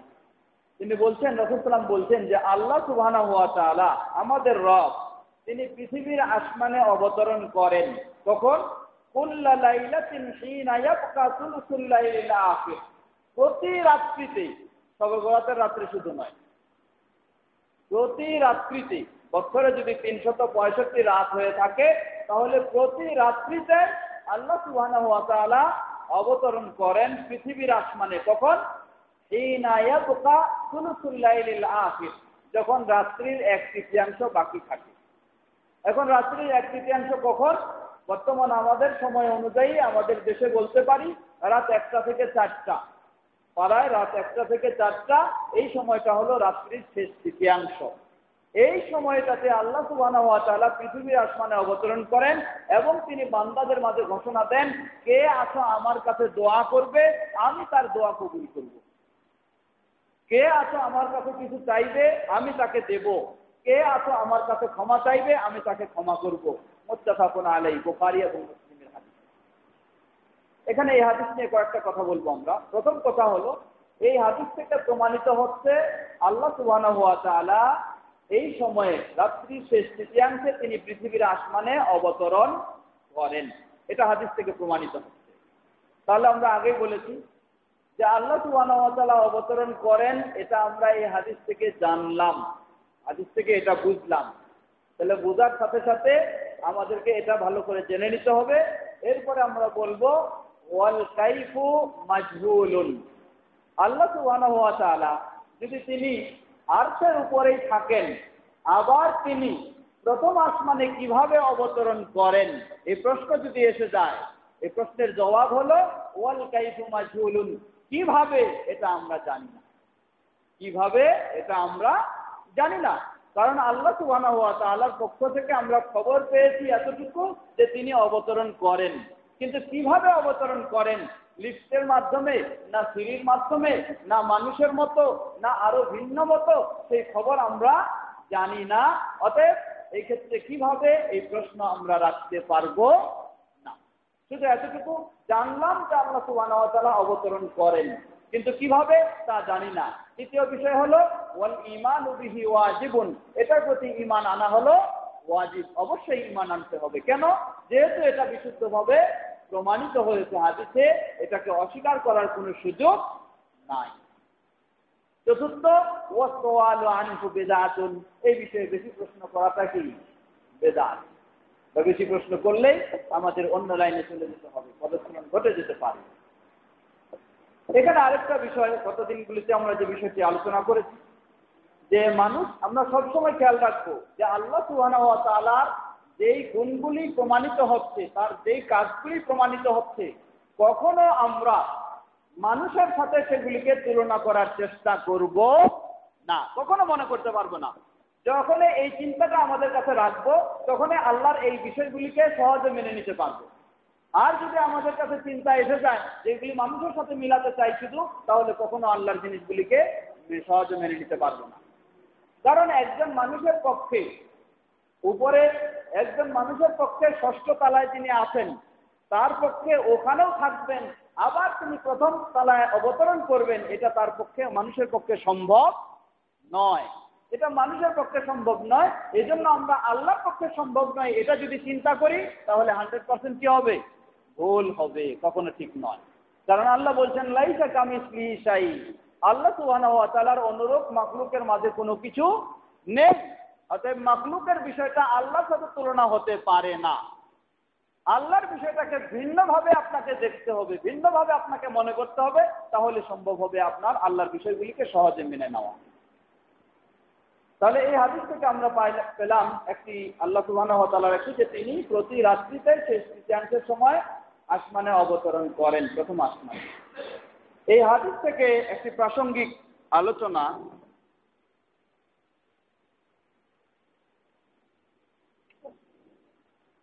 একটি গুরুত্বপূর্ণ বিষয়। এই হাদিসে আল্লাহ সুবহানাহু ওয়া তাআলার একটি গুরুত্বপূর্ণ বিষয় রাসূল সাল্লাল্লাহু আলাইহি ওয়াসাল্লাম বর্ণনা দিলেন। তা কি? যে আল্লাহ সুবহানাহু ওয়া তাআলা পৃথিবীর শেষ, রাত্রির শেষ তৃতীয়াংশে পৃথিবীর আসমানে অবতরণ করেন এবং তার বান্দাদেরকে সে সময় বিশেষভাবে দোয়া করার জন্য সুযোগ করে দেন, আহ্বান জানান। তাহলে এই সুযোগ, এই হাদিসটা কার জন্য? বাংলাদেশি মানুষদের জন্য, না সৌদির মানুষদের জন্য, না আমেরিকার মানুষদের জন্য? ভালো করে খেয়াল করবেন। এই হাদিস পৃথিবীর সকল মানুষের জন্য কিনা? না মক্কা মদিনায় আল্লাহ রাসূল সাল্লাল্লাহু আলাইহি ওয়াসাল্লাম বলেছেন তাই মক্কা মদিনার জন্য সীমাবদ্ধ, তা বলার সুযোগ নেই। এই হাদিস গোটা পৃথিবীর পূর্ব প্রান্ত থেকে পশ্চিম প্রান্ত বা উত্তর থেকে দক্ষিণ, যেদিকেই বলুন, গোটা পৃথিবীর সর্বস্তরের মানুষের জন্য হলো এই হাদিস। তাহলে গোটা পৃথিবীর সর্বস্তরের মানুষের জন্য যদি এই হাদিস হয়ে থাকে, তাহলে এই হাদিসের আলোকে এখন আমরা কিভাবে এই সুযোগটা নেওয়ার চেষ্টা করব? প্রথমে উদাহরণ দিই সৌদি এবং বাংলাদেশ। সৌদিতে যখন এই সময়টা হবে, তাদের সেই সময় অনুযায়ী রাত 1টা থেকে 4টা। তাদের স্থানীয় সময় অনুযায়ী রাত 1টা থেকে 4টাই হলো রাতের শেষ তৃতীয়াংশ। এই সময়ে আল্লাহ সুবহানাহু ওয়া তাআলা তাদেরকে এই সুযোগটা দিয়ে থাকেন। বাংলাদেশের মানুষ যদি ওই সময় অনুযায়ী এই সুযোগটা নিতে চায়, তাহলে কি কিয়ামত পর্যন্ত পাবে? কারণ সৌদির রাত 1টা থেকে 4টা হলো বাংলাদেশের 4টা থেকে সকাল 7টা। সৌদির সময় যদি সেখানকার স্থানীয় সময় রাত 1টা থেকে 4টা, যখন এই সুযোগটা তখন তারা পাবে। আমরা যদি বলি যে আল্লাহ সুবহানাহু ওয়া তাআলা কি এই সুযোগটা তাহলে বিভিন্ন মানুষের জন্য বিভিন্ন সময় দিবেন? জবাব হ্যাঁ, অবশ্যই আল্লাহ সুবহানাহু ওয়া তাআলা প্রতিটি অঞ্চলের সময় অনুযায়ী আল্লাহ সুবহানাহু ওয়া তাআলা এই সময়টা দিবেন। তাহলে হয়তো আপনি আরেকটা প্রশ্ন করে বসতে পারেন যে আল্লাহ সুবহানাহু ওয়া তাআলা রাতের 1/3 তিনি আসমানে অবতরণ করেন, তাহলে গোটা পৃথিবীর সময়ের যদি ভিন্নতা থাকে, তাহলে দেখা যায় যে আল্লাহ সুবহানাহু ওয়া তাআলাকে পারাক্রমে 24 ঘন্টায় যেন কি করতে হবে? পৃথিবীর শেষ আসমানে 24 ঘন্টায় আসতে হবে। জবাব, আল্লাহ সুবহানাহু ওয়া তাআলাকে 24 ঘন্টা আসতে হবে না হবে তা আমি জানি না। আমি জানবো আমার এখানে যখন এই সময়টা হবে, তখনই আমি আল্লাহ সুবহানাহু ওয়া তাআলাকে খুঁজবো, তখন আমি এই সুযোগটা নেওয়ার চেষ্টা করব। সৌদির মানুষ তাদের কাছে যখন এই সময়টা হবে তখন তারা খুঁজবে, তখন তারা নেওয়ার চেষ্টা করবে। আমেরিকায় যদি আরো যায়, সেখানে আরেকটু ভিন্নতায় চলে যাবে। তাহলে সেখানকার মানুষ যখন তাদের সময় হবে তখন তারা আল্লাহ সুবহানাহু ওয়া তাআলাকে সেভাবে খোঁজার চেষ্টা করবে। তাহলে এই হাদিস বলে দিচ্ছে প্রতিটি মানুষ তার আপন স্থানের সময় অনুযায়ী এই সুযোগটা নেওয়ার চেষ্টা করবে। এটাই হলো শরীয়তসম্মত বিধান। অতএব এই হাদিসেই বলে দিচ্ছে সৌদি এবং এখানে বা আমেরিকা এবং এখানে সময়ের দূরত্বের কারণে যদি একই দিনে চাঁদ দেখা না যায়, তাহলে আপন আপন জায়গায় চাঁদ দেখে সেখানেই সিয়াম পালন করবে, সেভাবেই শুরু করবে। এটা হলো শরীয়তসম্মত 100% শরীয়তসম্মত বিধান।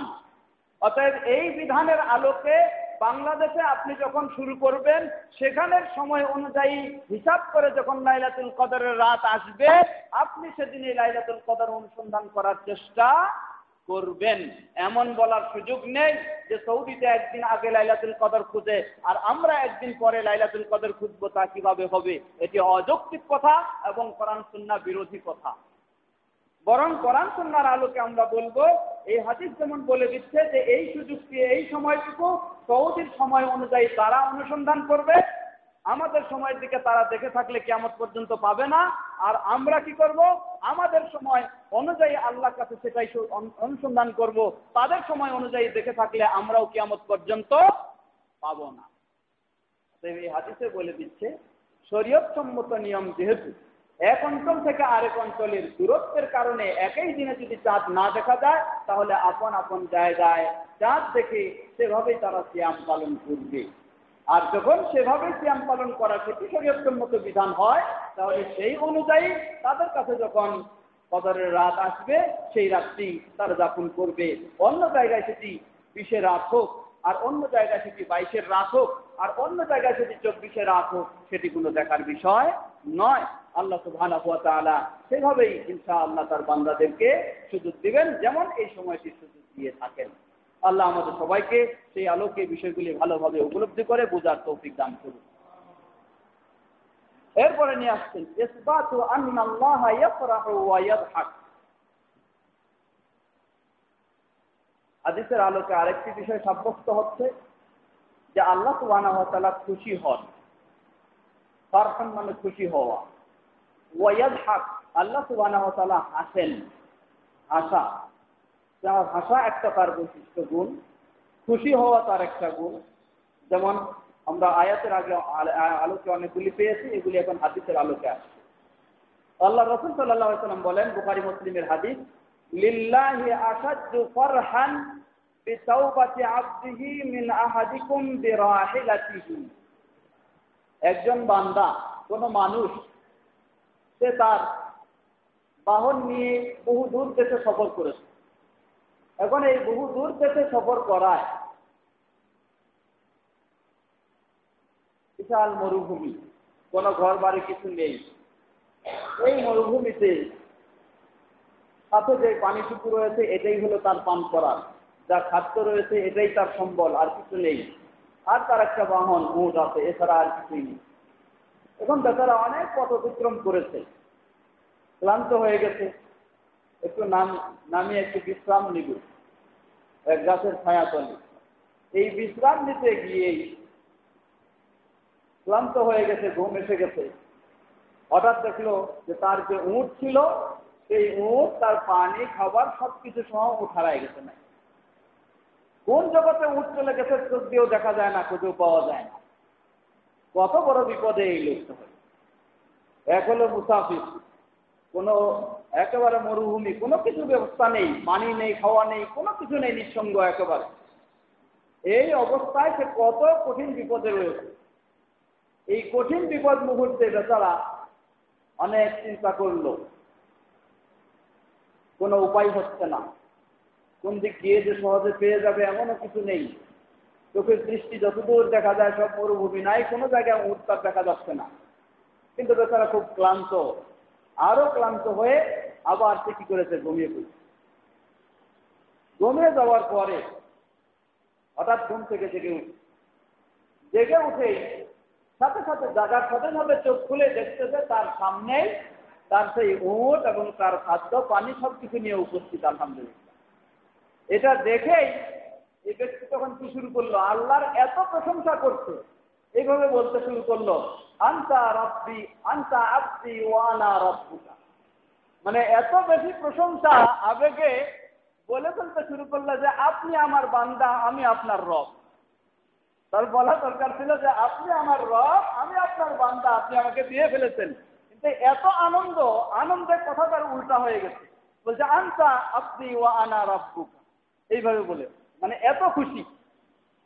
রাসূল সাল্লাল্লাহু আলাইহি ওয়াসাল্লাম বলেন যে আল্লাহ সুবহানাহু ওয়া তাআলা এই বান্দা তার এই বিপদের মুহূর্তে এটা পেয়ে যত ধরনের খুশি হয়েছে, তার চেয়েও অগণিত অধিক গুণে আল্লাহ সুবহানাহু ওয়া তাআলা খুশি হন যখন কোনো বান্দা আল্লাহর কাছে তওবা করে।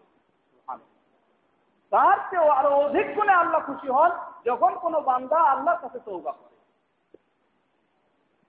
তো লিল্লাহি আশাদ্দু ফারহা, আল্লাহ সুবহানাহু ওয়া তাআলার অধিক খুশি হওয়া বিতাওবাতি আবদিহি, তার কোনো বান্দা যখন তার কাছে তওবা করে থাকে। তো এই হাদিস থেকে প্রমাণ হচ্ছে আল্লাহ সুবহানাহু ওয়া তাআলা কি হন, খুশি হন। কিন্তু কেমন খুশি হন, মানুষের মতো? আমরা বলবো যে না, আল্লাহ সুবহানাহু ওয়া তাআলা মহান আল্লাহর জন্য যেই ধরনের খুশি হওয়াটা শোভা পায় সেই ধরনের তিনি খুশি হন। একইভাবে ইয়াদহাকুল্লাহু ইলা রাজুলাইনি ইয়াকতুলু আহাদুহুমাল আখার কিলাহুমা ইয়াদখুলুল জান্নাহ।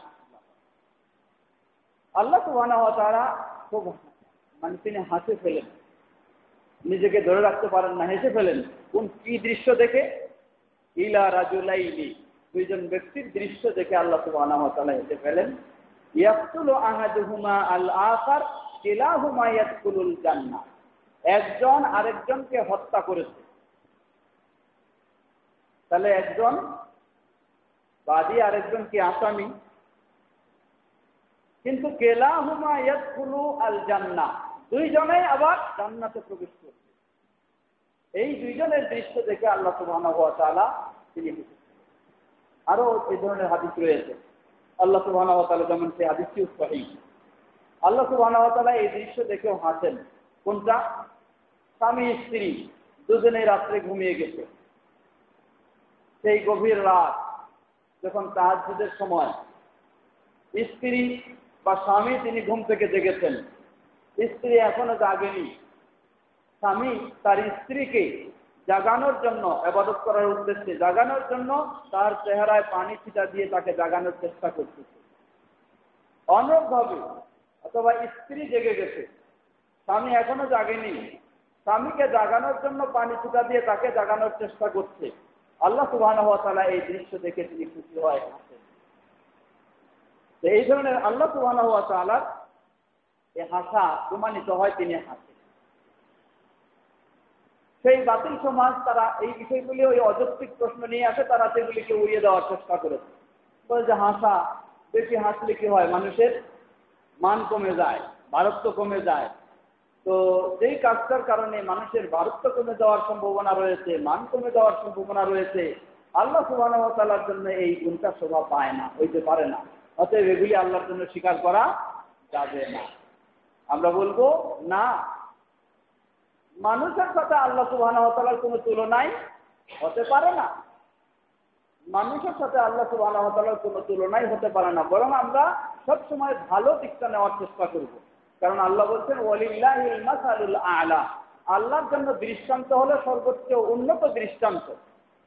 মানুষের মাঝে যদি কোনো মানুষ, একজন মানুষ যদি একেবারে বিরক্ত মনে বসে থাকে, যখনই আপনি দেখেন তার বিরক্ত ভাব দেখতেছেন, তার মাঝে কখনো হাসি ভাব নাই, এই মানুষটা বেশি ভালো না যার মাঝে আপনি সবসময় মার্জিত হাসি ভাবটা যার মাঝে সবসময় পাবেন সেই মানুষটা ভালো? সবাই বলবো আমরা যার মাঝে হাসি মুখটা ভালো। যেমন ইসলামের নিয়মও হলো এই, আল্লাহ রাসূল সাল্লাল্লাহু আলাইহি ওয়াসাল্লাম বলেন ইবতিসামুকা লিআখিকা সাদাকাতান আও কামা ক্বাল, আপনি আপনার আরেকজন মুসলিম ভাইয়ের সাথে একটু হাসি মুখে কথা বলবেন, এটাই হলো একটা সদকা। হাসি মুখে কথা বলবেন, এটাই হলো একটা সদকা। দেখা হলো, আপনি হাসি মুখে দেখা করবেন, এটাই হলো একটা সদকা। তাহলে হাদিস থেকে আমরা সেটা উৎসাহ পাচ্ছি। অতএব বুঝবো আমরা যে মানুষের মাঝে এই মার্জিত হাসি মুখে যদি কাউকে পাওয়া যায়, নিশ্চয়ই কোনো সন্দেহ নাই, যাকে বিরক্ত মুখে কালো মুখে পাচ্ছি তার চেয়ে যাকে পাচ্ছি হাসি মুখে, এই লোকটা অবশ্যই কি ভালো। এই ভালোর দিক থেকে আমাদেরকে আল্লাহ সুবহানাহু ওয়া তাআলাকে দেখতে হবে। ওয়ালিল্লাহিল মাসালুল আ'লা, আল্লাহ সুবহানাহু ওয়া তাআলার দৃষ্টান্তটা আরো ভালোর দিকে, উপরে ভালোটাই গ্রহণ করতে হবে। সুতরাং আল্লাহ সুবহানাহু ওয়া তাআলার জন্য হাসা এটা কখনো অযৌক্তিক বিষয় হতে পারে না, অসম্ভব বিষয় কখনো হতে পারে না, বরং আল্লাহ সুবহানাহু ওয়া তাআলার জন্য আরো ভালো ভালো দৃষ্টান্ত হিসাবে তার জন্য আমরা এই আকীদা পোষণ করব যে তিনি হাসতে পারেন বা হাসতে পারে, তবে তার হাসি কেমন, কোনো মাখলুকের সাথে তার হাসির তুলনা হতে পারে না। মহান আল্লাহ সুবহানাহু ওয়া তাআলার জন্য হাসি যে ধরনের শোভা পায়, তিনি সে ধরনের এই হাসি থাকেন। প্রশ্ন হলো, আর আরেকটি বিষয় আসতেছে, ইসবাতু আন্নাল্লাহা ইয়াসিফু ওয়া ইয়াজহার, অনুরূপভাবে আসতেছে যে আল্লাহ সুবহানাহু ওয়া তাআলা কি করেন, তিনি আশ্চর্য বোধ করেন, ওয়া ইয়াজহার, তিনি হাসেন, আশ্চর্য বোধ করেন, এই মর্ম হাদিসে এসেছে। আবার আসতেছে ইসবাতুর রিজলি ওয়াল কাদামি লিল্লাহি সুবহানাহু ওয়া তাআলা, এগুলি হচ্ছে আল্লাহ সুবহানাহু ওয়া তাআলার কাজের ক্ষেত্রে যেগুলি সিফাত ফি'লিয়া বলা হয়, তার করণীয় বৈশিষ্ট্য। আর এটা হচ্ছে ইসবাতু আর রিজল ওয়াল কাদাম লিল্লাহি সুবহানাহু ওয়া তাআলা, আল্লাহ সুবহানাহু ওয়া তাআলার পা রয়েছে, এটাও প্রমাণিত হচ্ছে। এটা হলো সিফাত জাতিয়া, আল্লাহ সুবহানাহু ওয়া তাআলার জাতের সাথে সম্পৃক্ত বিষয়। যেমন হাদিসে এসেছে, লা তাজালু জাহান্নাম ইউলকা ফিহা ওয়া হিয়া তাকুল হাল মিন মাজিদ হাত্তা ইয়াদআ রাব্বুল ইজ্জাতি ফিহা রিজলাহু। জাহান্নাম কিন্তু সবসময় আল্লাহর কাছে চাইতে থাকবে যে হাল মিন মাজিদ, আরো কিছু আছে কি, আরো কিছু আছে কি, আমার পেট ভরেনি এখন, দেন আরো দেন কিছু। জাহান্নাম সবসময় চাইতে থাকবে। যখন এভাবে চাইতে থাকবে আল্লাহ সুবহানাহু ওয়া তাআলা তখন কি করবেন, জাহান্নামের মুখে তার পা রাখবেন। যখন রাখবেন, অন্য বর্ণনায় আসছে ফাতাকুলু ফাত ফাত, তখন জাহান্নাম একটা বিকট আওয়াজ শুরু করবে। তো কিভাবে পা রাখবেন, কি হবে না হবে, পা রাখলে আগুনে পুড়ে যাবে কি না যাবে, এই সমস্ত চিন্তার আমাদের কোনো প্রয়োজন নেই, কারণ আল্লাহ সুবহানাহু ওয়া তাআলা এই সমস্ত বিষয়ে আমাদেরকে সংবাদ দেননি। শুধু এতটুকু আমরা সংবাদ পাচ্ছি রাসূল সাল্লাল্লাহু আলাইহি ওয়াসাল্লামের মাধ্যমে যে আল্লাহ সুবহানাহু ওয়া তাআলা পা রাখবেন। তাহলে আল্লাহ রাব্বুল আলামিনের কি প্রমাণ হয়, তার পা রয়েছে। এই হাদিস সহিহ বুখারী এবং মুসলিমের হাদিস, আল্লাহ সুবহানাহু ওয়া তাআলার পা রয়েছে, এটা প্রমাণিত হচ্ছে, এটাই আমরা বিশ্বাস করব। তিনি কখনো নিরাকার নন। আল্লাহ সুবহানাহু ওয়া তাআলার পা কেমন, ওই একই প্রশ্ন একই জবাব, যে আল্লাহ সুবহানাহু ওয়া তাআলার পা আমাদের মতো নয়, বরং মহান আল্লাহ সুবহানাহু ওয়া তাআলার জন্য যেই ধরনের মহান পা হওয়া দরকার সে ধরনের তার পা রয়েছে। এরপরে আসতেছে ইসবাতুন নিদা ওয়াস সাউত ওয়াল কালাম লিল্লাহি তাআলা, আল্লাহ সুবহানাহু ওয়া তাআলা আওয়াজ দেন। আল্লাহ রাব্বুল আলামিনের কথা তো আছেই, কিন্তু আওয়াজও রয়েছে। আওয়াজ দিয়ে তিনি ডাকেন। মানুষ যেমন উঁচু আওয়াজে ডাকে, এই ধরনের উঁচু আওয়াজ দিয়েও আল্লাহ সুবহানাহু ওয়া তাআলা কথা বলেন। যেমন হাদিসে আসছে আল্লাহ রাব্বুল আলামিন বলেন, ইয়াকুলুল্লাহু তাআলা ইয়া আদম ফায়াকুলু লাব্বাইক ওয়া সাআদাইক। আল্লাহ আদমকে বলবেন, হে আদম। আদম বলবে, হাজির, আমি হাজির। আল্লাহ বলবেন, ফায়ুনাদি বিসাউতিন। আল্লাহ খুব উঁচু আওয়াজের সাথে আল্লাহ আহ্বান জানাবেন, ইন্নাল্লাহা ইয়ামুরুকা আন তুখরিজা মিন যুররিয়াতিকা বা'সান ইলান নার। আল্লাহ সুবহানাহু ওয়া তাআলা কিয়ামতের মাঠে উঁচু আওয়াজের সাথে আদমকে বলবেন যে আল্লাহ তোমাকে নির্দেশ দিয়েছে তোমার আদম সন্তানদের মধ্য থেকে জাহান্নামের দলটাকে বের করো। জাহান্নামের দল কি? তারা হলো 1999 জন জাহান্নামে, আর একজন হলো জান্নাতে। এই অংশটাকে তুমি বের করে দাও। এভাবে আল্লাহ সুবহানাহু ওয়া তাআলা কিয়ামতের মাঠে উচ্চ আওয়াজের সাথে ডাক দিয়ে বলবেন। তাহলে প্রমাণ হয় যে আল্লাহ সুবহানাহু ওয়া তাআলা শুধু কথা নয়, বরং তার আওয়াজও রয়েছে এবং উচ্চ আওয়াজেও তিনি আহ্বান করে থাকেন। তবে কেমন, সেটি কখনো মাখলুকের সাথে আমরা তুলনা করব না। ইসবাতু উলুবিল্লাহি আলা খালকিহি ওয়া ইস্তিওয়াইহি আলা আরশিহি। আল্লাহ সুবহানাহু ওয়া তাআলা আরো বর্ণনা সম্পর্কে আমরা পেয়েছি যে এখানে আসছে আরেকটি বিষয়, যে ইসবাতু, এটা পরে আজকে শেষ করব আমরা ইনশাআল্লাহ। ইসবাতু উলুবিল্লাহি আলা খালকিহি, আমরা কোরআনের অসংখ্য আয়াত থেকে পেয়েছি যে আল্লাহ সুবহানাহু ওয়া তাআলা রয়েছেন কোথায়? সত্তায়। কোথায় রয়েছেন? আরশের উপরে রয়েছেন। তাহলে আল্লাহ সুবহানাহু ওয়া তাআলা ডানে বামে সামনে পিছনে নিচে কখনো নন। আল্লাহ রাব্বুল আলামিন কোথায়? উপরের দিকে, ঊর্ধ্ব জগতে আল্লাহ সুবহানাহু ওয়া তাআলা রয়েছেন। এটা কোরআনুল কারীমে অসংখ্য দলিলের আলোকে আমরা প্রমাণিত করেছি বা প্রমাণ পেয়েছি। একইভাবে হাদিসেও সে ধরনের বর্ণনা আসতেছে। যেমন আল্লাহ রাসূল সাল্লাল্লাহু আলাইহি ওয়াসাল্লাম বলেন, আলা তা'মানুনি ওয়া আনা আমিনুন মান ফিস সামা।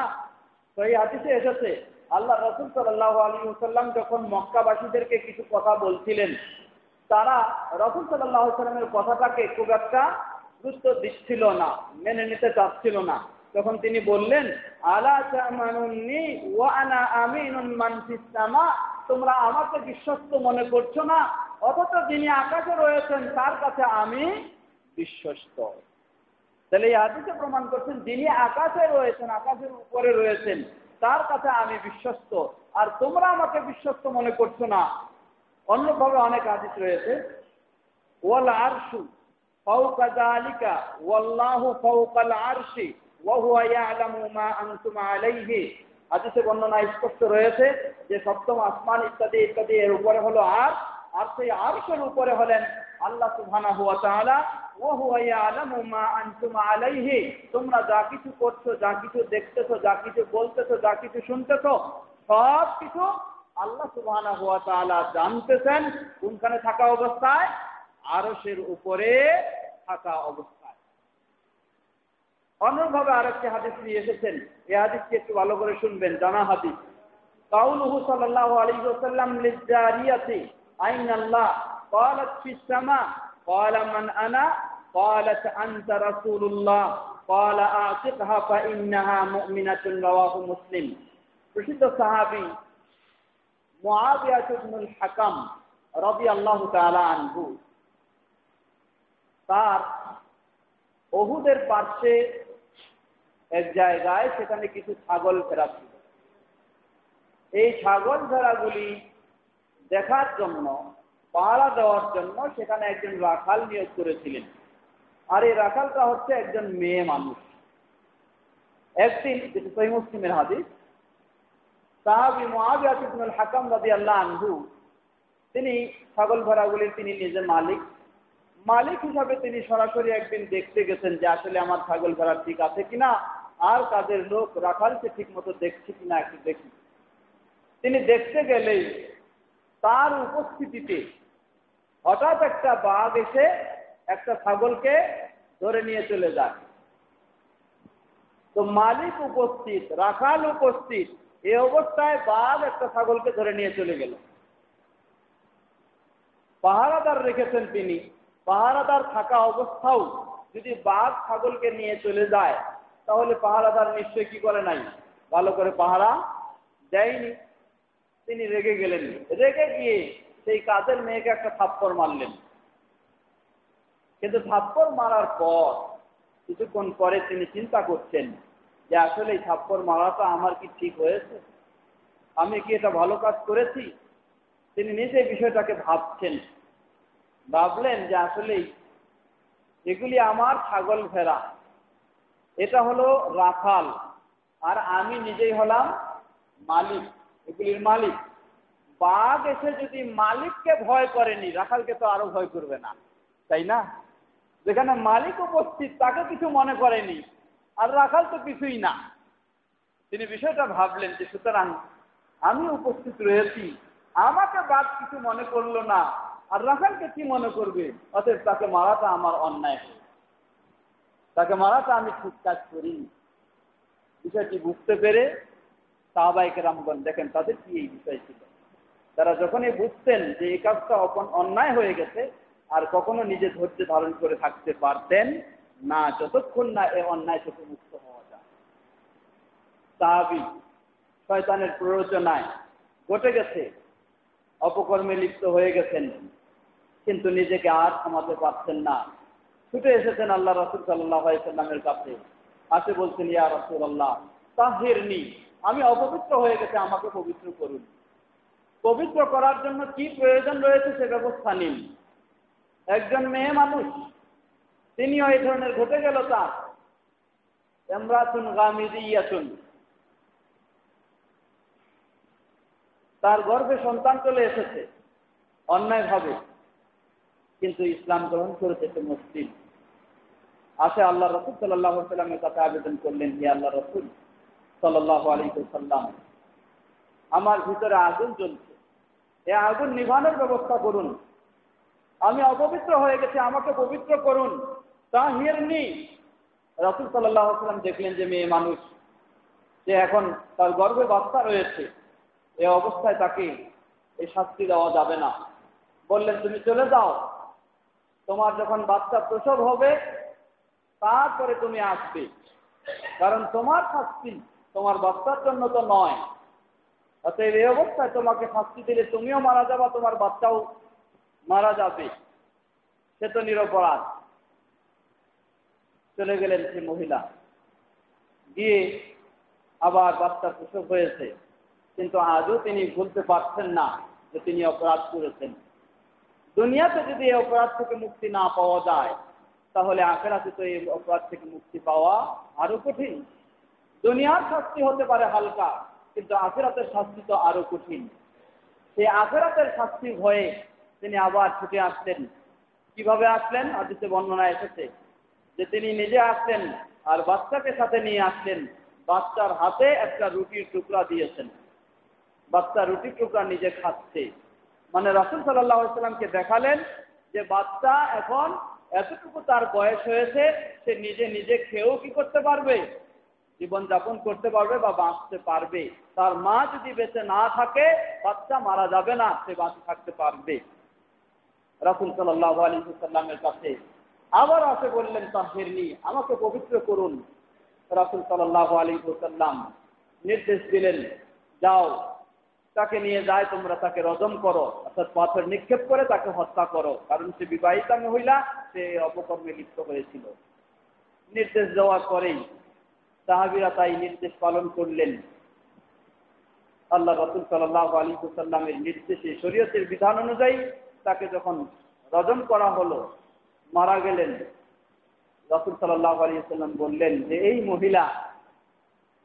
মহিলা সে আল্লাহর কাছে যে তওবা করেছে, গোটা মদিনাবাসীও যদি তওবা করে, তার চেয়েও তার তওবাটা যেন আরো অনেক গুণে গুরুত্বপূর্ণ। তো সাহাবায়ে কেরামগণ ছিলেন এই ধরনেরই। কিছু অপরাধ ঘটে গেলে, কিছু ত্রুটি ঘটে গেলে, যতক্ষণ না সেই ত্রুটি থেকে নিজেরা নিজেকে নিষ্কলুষ করতে না পারেন, ত্রুটিমুক্ত করতে না পারেন, নিজেরা স্থির থাকতে পারতেন না। সে একইভাবে সাহাবী মুআবিয়া ইবনুল হাকাম রাদিয়াল্লাহু তাআলা আনহু, যখন তার এই সমস্যা, তিনি তার কাজের মেয়েকে, রাখাল মেয়েকে থাপ্পড় মেরেছেন, রাসূল সাল্লাল্লাহু আলাইহি সাল্লামের কাছে আসে বললেন যে আমি আসলেই আদম সন্তান, আমারও রাগ আছে, মানুষ মাত্রই রাগ এসে যায়, সেই রাগে বশবর্তী হয়ে আমি তাকে থাপ্পড় মেরেছি, এটা আমার আসলে অন্যায় হয়েছে, আমার এটা ঠিক হয়নি, অতএব এর ব্যবস্থা কি নেওয়া যেতে পারে, আপনি ব্যবস্থা দিন। রাসূল সাল্লাল্লাহু আলাইহি সাল্লাম এখন ব্যবস্থার জন্য পরীক্ষা করে দেখতেছেন যে এই মেয়েটা সে মুসলমান কি না, সে মুসলিম না অমুসলিম। যদি মুসলিম হয় তাহলে কি ব্যবস্থা দিবে, আর অমুসলিম হলে কি ব্যবস্থা দিবে। এখন তারে পরীক্ষা করলেন কি দিয়ে? তাকে পরীক্ষা করলেন দুটি প্রশ্ন দিয়ে। প্রথম প্রশ্ন হলো আইন আল্লাহ। প্রথম প্রশ্ন হচ্ছে আইন আল্লাহ, আল্লাহ কোথায়? প্রথম প্রশ্ন হচ্ছে আল্লাহ কোথায়। আজকে যদি আমাদের সমাজে এই প্রশ্ন দেওয়া যায়, অনেক বড় বড় মুফতি সাহেবরা বলে ফেলবেন যে আল্লাহর ব্যাপারে বিভ্রান্তি ছড়াচ্ছে, হ্যাঁ, যে আল্লাহ কোথায়, এই প্রশ্ন আবার শুরু করে দিয়েছে, আল্লাহর ব্যাপারে বিভ্রান্তি ছড়াচ্ছে। অথচ এই মুফতি সাহেবরা জানে না, অথবা জানেও তারা মানে না যে রাসূল সাল্লাল্লাহু আলাইহি ওয়াসাল্লাম কারো ঈমান ঠিক আছে কিনা, ঈমানদার কিনা, এটা পরীক্ষা করার জন্যই তিনি সর্বপ্রথম এই প্রশ্ন রেখেছেন। বা বলা যেতে পারে রাসূল সাল্লাল্লাহু আলাইহি ওয়াসাল্লামের সুন্নতি প্রশ্ন হলো, সুন্নতি নিয়ম হলো, কাউকে ঈমানদার বলে বা আল্লাহর প্রতি তার সঠিক বিশ্বাস আছে কিনা এটা জানতে চাইলে রাসূলের সুন্নাহ অনুযায়ী আপনাকে এই প্রশ্ন দিতে হবে যে আল্লাহ কোথায়। যদি জবাব এসে যায়, সেই কাদের মেয়ে তিনি জবাব দিলেন আইন আল্লাহ, যখন আল্লাহ কোথায় বলে প্রশ্ন করলেন তিনি জবাব দিলেন আল্লাহু ফিস সামা, আল্লাহ সুবহানাহু ওয়া তাআলা উপরে রয়েছেন। আল্লাহ কোথায় রয়েছেন? উপরে রয়েছেন, এই জবাব দিয়ে দিলেন। প্রশ্নের জবাব 100% ওকে, সঠিক। দ্বিতীয় প্রশ্ন করলেন মান আনা, আমি কে? রাসূল সাল্লাল্লাহু আলাইহি সাল্লামের দ্বিতীয় প্রশ্নের জবাবে বললেন আনতা রাসূলুল্লাহ, আপনি আল্লাহর রাসূল সাল্লাল্লাহু আলাইহি সাল্লাম। দুই প্রশ্নের এই জবাব যখন 100% ঠিক হয়ে গেল, রাসূল সাল্লাল্লাহু আলাইহি সাল্লাম এখন ওই সাহাবীকে বললেন আতিকহা ফা ইন্নাহা মুমিনা, তুমি তাকে কষ্ট দিয়েছো, সে হলো মুমিন, একজন ঈমানদার, অতএব তাকে তুমি আতিকহা, আজাদ করে দাও, তাকে তুমি স্বাধীন করে দাও। যে এখানে যেটি আমাদের বিষয়, যে উদ্দেশ্য এখানে ইমাম ইবনে তাইমিয়া রাহমাহুল্লাহ এই হাদিস নিয়ে এসেছেন যে আল্লাহ সুবহানাহু ওয়া তাআলা সর্বত্র বিরাজমান না ঊর্ধ্ব জগতে রয়েছেন। এই হাদিস আমাদেরকে শিক্ষা দিচ্ছে আল্লাহ সুবহানাহু ওয়া তাআলা সসত্তায় সর্বত্র বিরাজমান। এই বিশ্বাসটি হলো বাতিল বিশ্বাস, এই বিশ্বাসটি হলো কোরআন এবং সহিহ হাদিস বিরোধী বিশ্বাস, এই বিশ্বাসটি হলো কুফরি বিশ্বাস। বরং একজন মুমিন মুসলিমের বিশ্বাস হবে আল্লাহ সুবহানাহু ওয়া তাআলা সসত্তায় সর্বত্র বিরাজমান নন, তিনি রয়েছেন ঊর্ধ্ব জগতে। স্পষ্ট কথা হলো তিনি রয়েছেন আরশের উপরে। আল্লাহর রাসূল সাল্লাল্লাহু আলাইহি সাল্লামের যুগে একটু আশ্চর্য হওয়ার বিষয় দেখুন, আমাদের এখন যারা সাধারণ শিক্ষা নয় ইসলামী শিক্ষা নিতে নিতে অনেক দূর চলে গেছেন, এমনকি ইফতার ডিগ্রি অর্জন করেছেন, মুফতিও হয়ে গেছেন, অনেক কিছু হয়ে গেছেন, হওয়ার পরেও আল্লাহর রাসূল সাল্লাল্লাহু আলাইহি সাল্লামের যুগে সমাজে শিক্ষার ক্ষেত্রে সবচেয়ে অবহেলিত যারা ছিল, তারা ইসলাম আকীদা, সঠিক আকীদা সম্পর্কে যতটুকু তার জ্ঞান ছিল, বর্তমানে ইসলাম সম্পর্কে অনেক পাণ্ডিত্য অর্জন করেও তারা ওই জ্ঞান পর্যন্ত পৌঁছতে পারেনি। কিছুই জানেনি, কাজের মেয়ে, রাখাল মেয়ে মাঠে ঘাটে চলেছিল। তাকে যখন আল্লাহ রাসূল সাল্লাল্লাহু আলাইহি ওয়াসাল্লাম জিজ্ঞাসা করলেন আল্লাহর ব্যাপারে, সে জবাব দিয়ে দিল আল্লাহ সুবহানাহু ওয়া তাআলা ঊর্ধ্বে রয়েছেন, উপরে রয়েছেন, সর্বত্র বিরাজমান হন। আর আমাদের নামি দামি মুফতি, মুহাদ্দিস ইত্যাদি মুফাসসির তারা জবাব দেন যে আল্লাহ সুবহানাহু ওয়া তাআলা ঊর্ধ্বে নন, বরং তিনি সত্তায় সসত্তায় সর্বত্র বিরাজমান, এমনকি তিনি কি মুমিনের কলবের ভিতরেই রয়েছেন। নাউযুবিল্লাহ। সম্মানিত মুসল্লিবৃন্দ, সুতরাং আমরা এই হাদিস থেকে তাহলে এই বিষয়টি অবগত হলাম যে আল্লাহ সুবহানাহু ওয়া তাআলা তিনি ঊর্ধ্বে রয়েছেন, সর্বত্র তিনি বিরাজমান নন। এরপরে আরো বিষয় আসবে সামনের দিনে, আমরা সেই বিষয়গুলি নিয়ে আলোচনা করব। আজকে আমরা দীর্ঘ করছি না, এখানে শেষ করছি ইনশাআল্লাহ। অবশ্য একটু বিষয় 5 মিনিট হলে আমরা একটা পর্বে পৌঁছতে পারবো। জি। কি বিষয় এটা? আচ্ছা দেখবো। আর একটু বিষয়, তাহলে আগে আমরা আলোচনা শুনেছি, এখনো বুঝলাম, হাদিস থেকে স্পষ্ট প্রমাণ হচ্ছে যে আল্লাহ সুবহানাহু ওয়া তাআলা তিনি সর্বত্র সসত্তায় সর্বত্র বিরাজমান নন, বরং আল্লাহ সুবহানাহু ওয়া তাআলা তিনি রয়েছেন কোথায়? আরশের উপরে রয়েছেন সসত্তায়, আর সর্বত্র তিনি রয়েছেন বা আমাদের সাথেও রয়েছেন তার জ্ঞানের দৃষ্টিকোণ থেকে, তার শ্রবণের দৃষ্টিকোণ থেকে, তার ক্ষমতার দৃষ্টিকোণ থেকে, তার দর্শনের দৃষ্টিকোণ থেকে। এরপরে সর্বশেষ যে বিষয়টি নিয়ে এসেছেন হাদিসের দলিল থেকে, ইসবাতু রুয়াতিল মুমিনিনা লিরাব্বিহিম ইয়াওমাল কিয়ামা, আজকে যে বিষয়টি কোরআনের দলিলের সর্বশেষ হিসাবে আলোচনা করেছি, যে হাদিসেও প্রমাণিত হয় যে কিয়ামতের দিন আল্লাহ সুবহানাহু ওয়া তাআলাকে মুমিনেরা স্বচক্ষে একেবারে কোনো আড়াল ছাড়াই সরাসরি ভাবে দেখতে পাবে। হাদিসে এসেছে, ইন্নাকুম সাতারাউনা রাব্বাকুম কামা তারাউনাল কামারা লাইলাতাল বদরি লা তাদাম্মুনা ফি রুয়াতিহি ফাইন ইসতাতা'তুম আন লা তাগলিবু আলা সালাতিন ক্বাবলা তুলু'ইশ শামসি ওয়া সালাতিন ক্বাবলা গুরুবিহা ফাফআলু। রাওয়াহু বুখারী ও মুসলিম। রাসূল সাল্লাল্লাহু আলাইহি ওয়াসাল্লাম বলছেন যে তোমরা পূর্ণিমার রাত্রিতে চন্দ্রকে, পূর্ণিমার রাত্রিতে চাঁদকে যেভাবে উজ্জ্বল স্পষ্ট, কোনো অস্পষ্টতা নেই, খোলামেলা দেখতে পাও, ঠিক সে ধরনেরই তোমরা তোমাদের রবকে কিয়ামতের দিন কোনো আড়াল ছাড়াই খোলামেলা স্পষ্টভাবে দেখতে পাবে। তবে যদি তোমাদের পক্ষে সম্ভব হয় সেটা চেষ্টা করো, তোমাদের দুই নামাজের ক্ষেত্রে যেন কোনো দুর্বলতা না আসে। একটা হলো ক্বাবলা তুলু'ইশ শামসে, সূর্য উদয় হওয়ার পূর্বে, সূর্য উদয় হওয়ার পূর্বে কোন সালাত?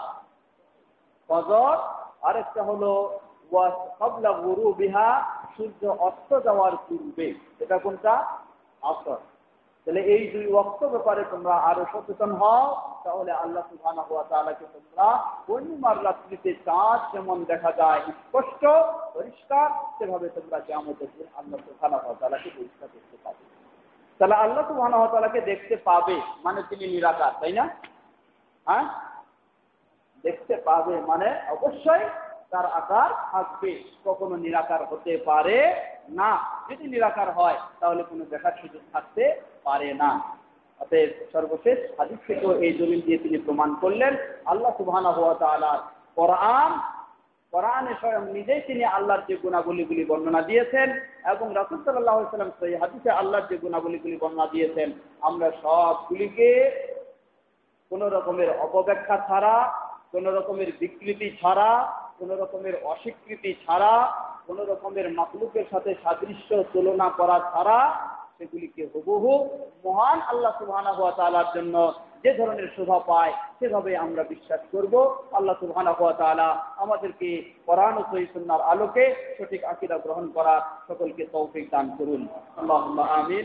ওয়া আখিরু দাওয়ানা আলহামদুলিল্লাহি রাব্বিল আলামিন। কি বিষয় আপনার এটা? এটা মিথ্যুক মুফতি ও ভুল পরামর্শদাতার শাস্তি।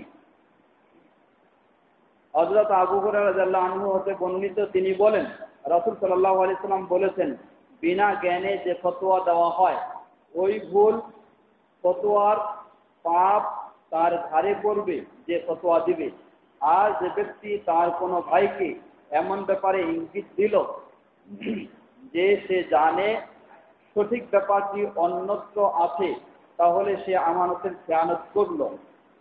হাদিস সুন্দর হাদিস, এবং বিশেষ করে এই অংশটুকু এটা সহিহ হাদিস। শেখ আলবানী রাহিমাহুল্লাহ এটাকে সহিহ বলেছেন। অর্থাৎ কোনো ব্যক্তি যদি ফতোয়া দেয়, সেই ফতোয়া যদি না জানার কারণে, না জেনেই, ফতোয়া দেওয়ার দুটি দিক রয়েছে। একটি দিক হলো হয়তো জেনে শুনেও কেউ মানুষকে ভুল ফতোয়া দিচ্ছে, জেনে শুনেও মানুষকে ভুল ফতোয়া দিচ্ছে, বাতিলের ফতোয়া দিচ্ছে।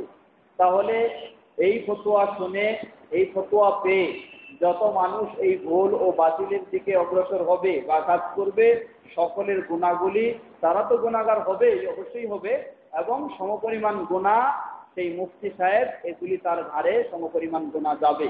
এটা হলো যদি জেনে শুনে ভুল ফতোয়া দিয়ে থাকে।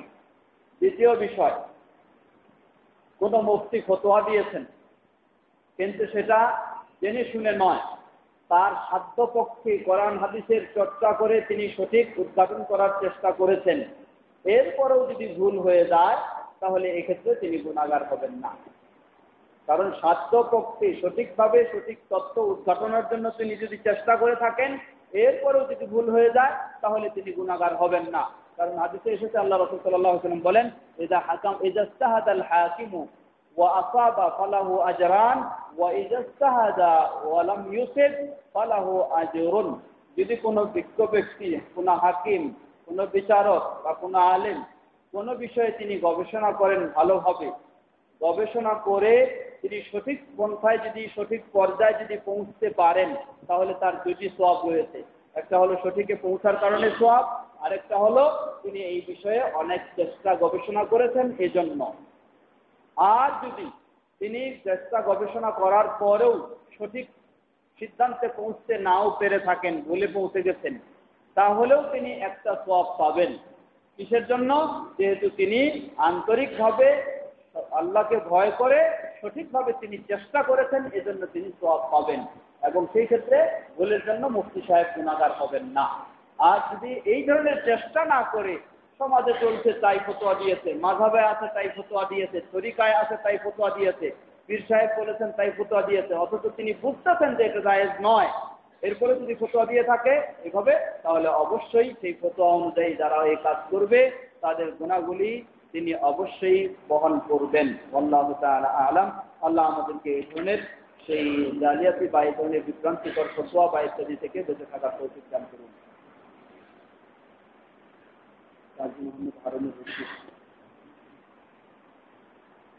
আমরা আজকে এখানে শেষ করছি। কোনো জিজ্ঞাসা আছে? জি, সংক্ষিপ্ত।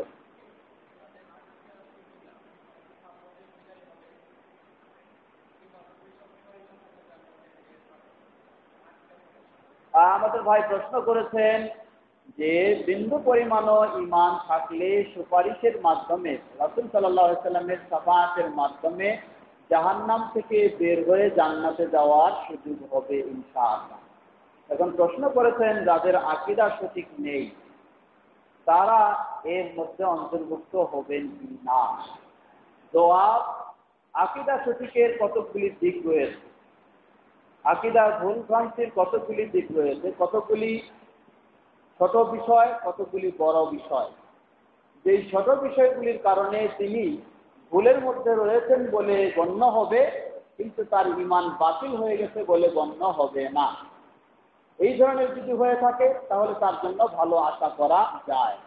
আর কতগুলি বিষয় এমন রয়েছে যেই ভুলগুলির কারণে মানুষের ঈমানেই বাতিল হয়ে যাবে, এই বাতিল আকীদার কারণে তার ঈমানেই নষ্ট হয়ে যাবে।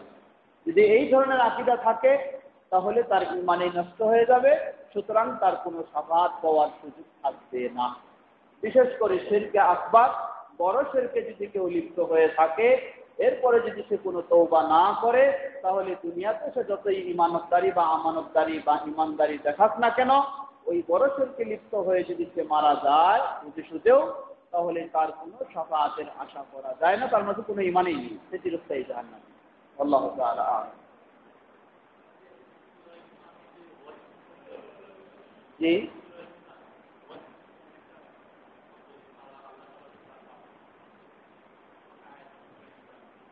ইনসান একটা বলা যদি না থাকে পরে জানা করবে। জি,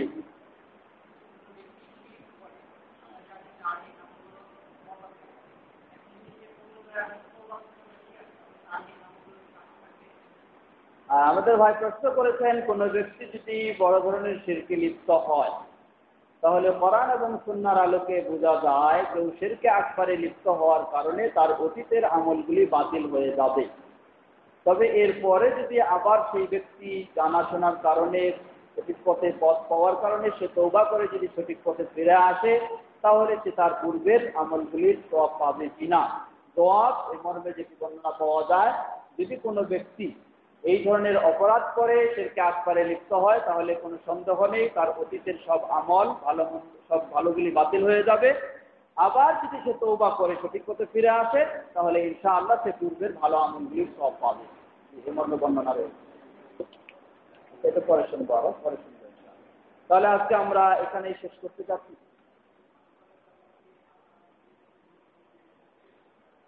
আল্লাহ সুবহানাহু ওয়া তাআলা আদম আলাইহিস সালামের মাঝে নিজের রূহ পুরস্কার করেছেন। জি, ঠিক আছে।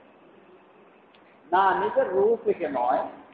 আল্লাহ সুবহানাহু ওয়া তাআলা যেমন ঈসা আলাইহিস সালামের বিষয়ে বলছি, যেটা যে আল্লাহ সুবহানাহু ওয়া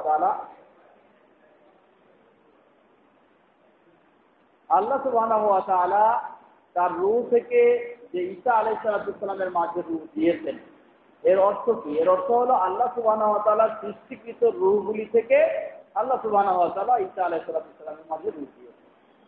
আজকে আমরা এখানে শেষ করছি। আমাদের এক ভাই অনেক দূর থেকে এসেছেন, উনি এক এতিমখানার দায়িত্বে রয়েছেন, উনি আপনাদের কাছে সাহায্য সহযোগিতা দিয়েছেন। আরো অনেক ভাইরা রয়েছেন, আপনাদের যাদের পক্ষে সম্ভব হবে সকল সাহায্য চাচ্ছেন যারা, তাদেরকে সম্ভব অনুযায়ী সাহায্য দেওয়ার চেষ্টা করবেন। আল্লাহ আমাদের সকলকে যেগুলি আমরা শুনলাম সেগুলি যেন ভালোভাবে জেনে বুঝে মেনে চলতে পারি। আল্লাহ আমাদের সবাইকে সে তৌফিক দান করুন। আমরা যেন কোরআন ও সহিহ সুন্নাহর আলোকে সহিহ আকীদা ও সহিহ ইসলাম মেনে চলতে পারি। আল্লাহ আমাদের সকলকে সে পথে হেদায়েত দান করুন। আমাদের মাঝে উপস্থিত অনুপস্থিত সকল অসুস্থ ব্যক্তিদেরকে পরিপূর্ণ সুস্থতা দান করুন। যারা আমাদের মাঝ থেকে বিদায় নিয়ে চলে গেছেন, গতকালকেও আমরা একজনের খবর পেয়েছি, এ ধরনের সব মুসলিমদের ভুল ত্রুটি ক্ষমা করে আল্লাহ তাদেরকে জান্নাতুল ফিরদাউস নসিব করুন। আর আমরা যেন গোটা জীবন ঈমানের উপর প্রতিষ্ঠিত থাকতে পারি। আল্লাহ আমাদের সকলকে সে তৌফিক দান করুন। সুবহানাকা আল্লাহুম্মা ওয়া বিহামদিকা আশহাদু আল্লা ইলাহা ইল্লা আনতা ওয়া আস্তাগফিরুকা ওয়া আতুবু ইলাইক। আসসালামু আলাইকুম ওয়া রাহমাতুল্লাহি ওয়া বারাকাতুহু।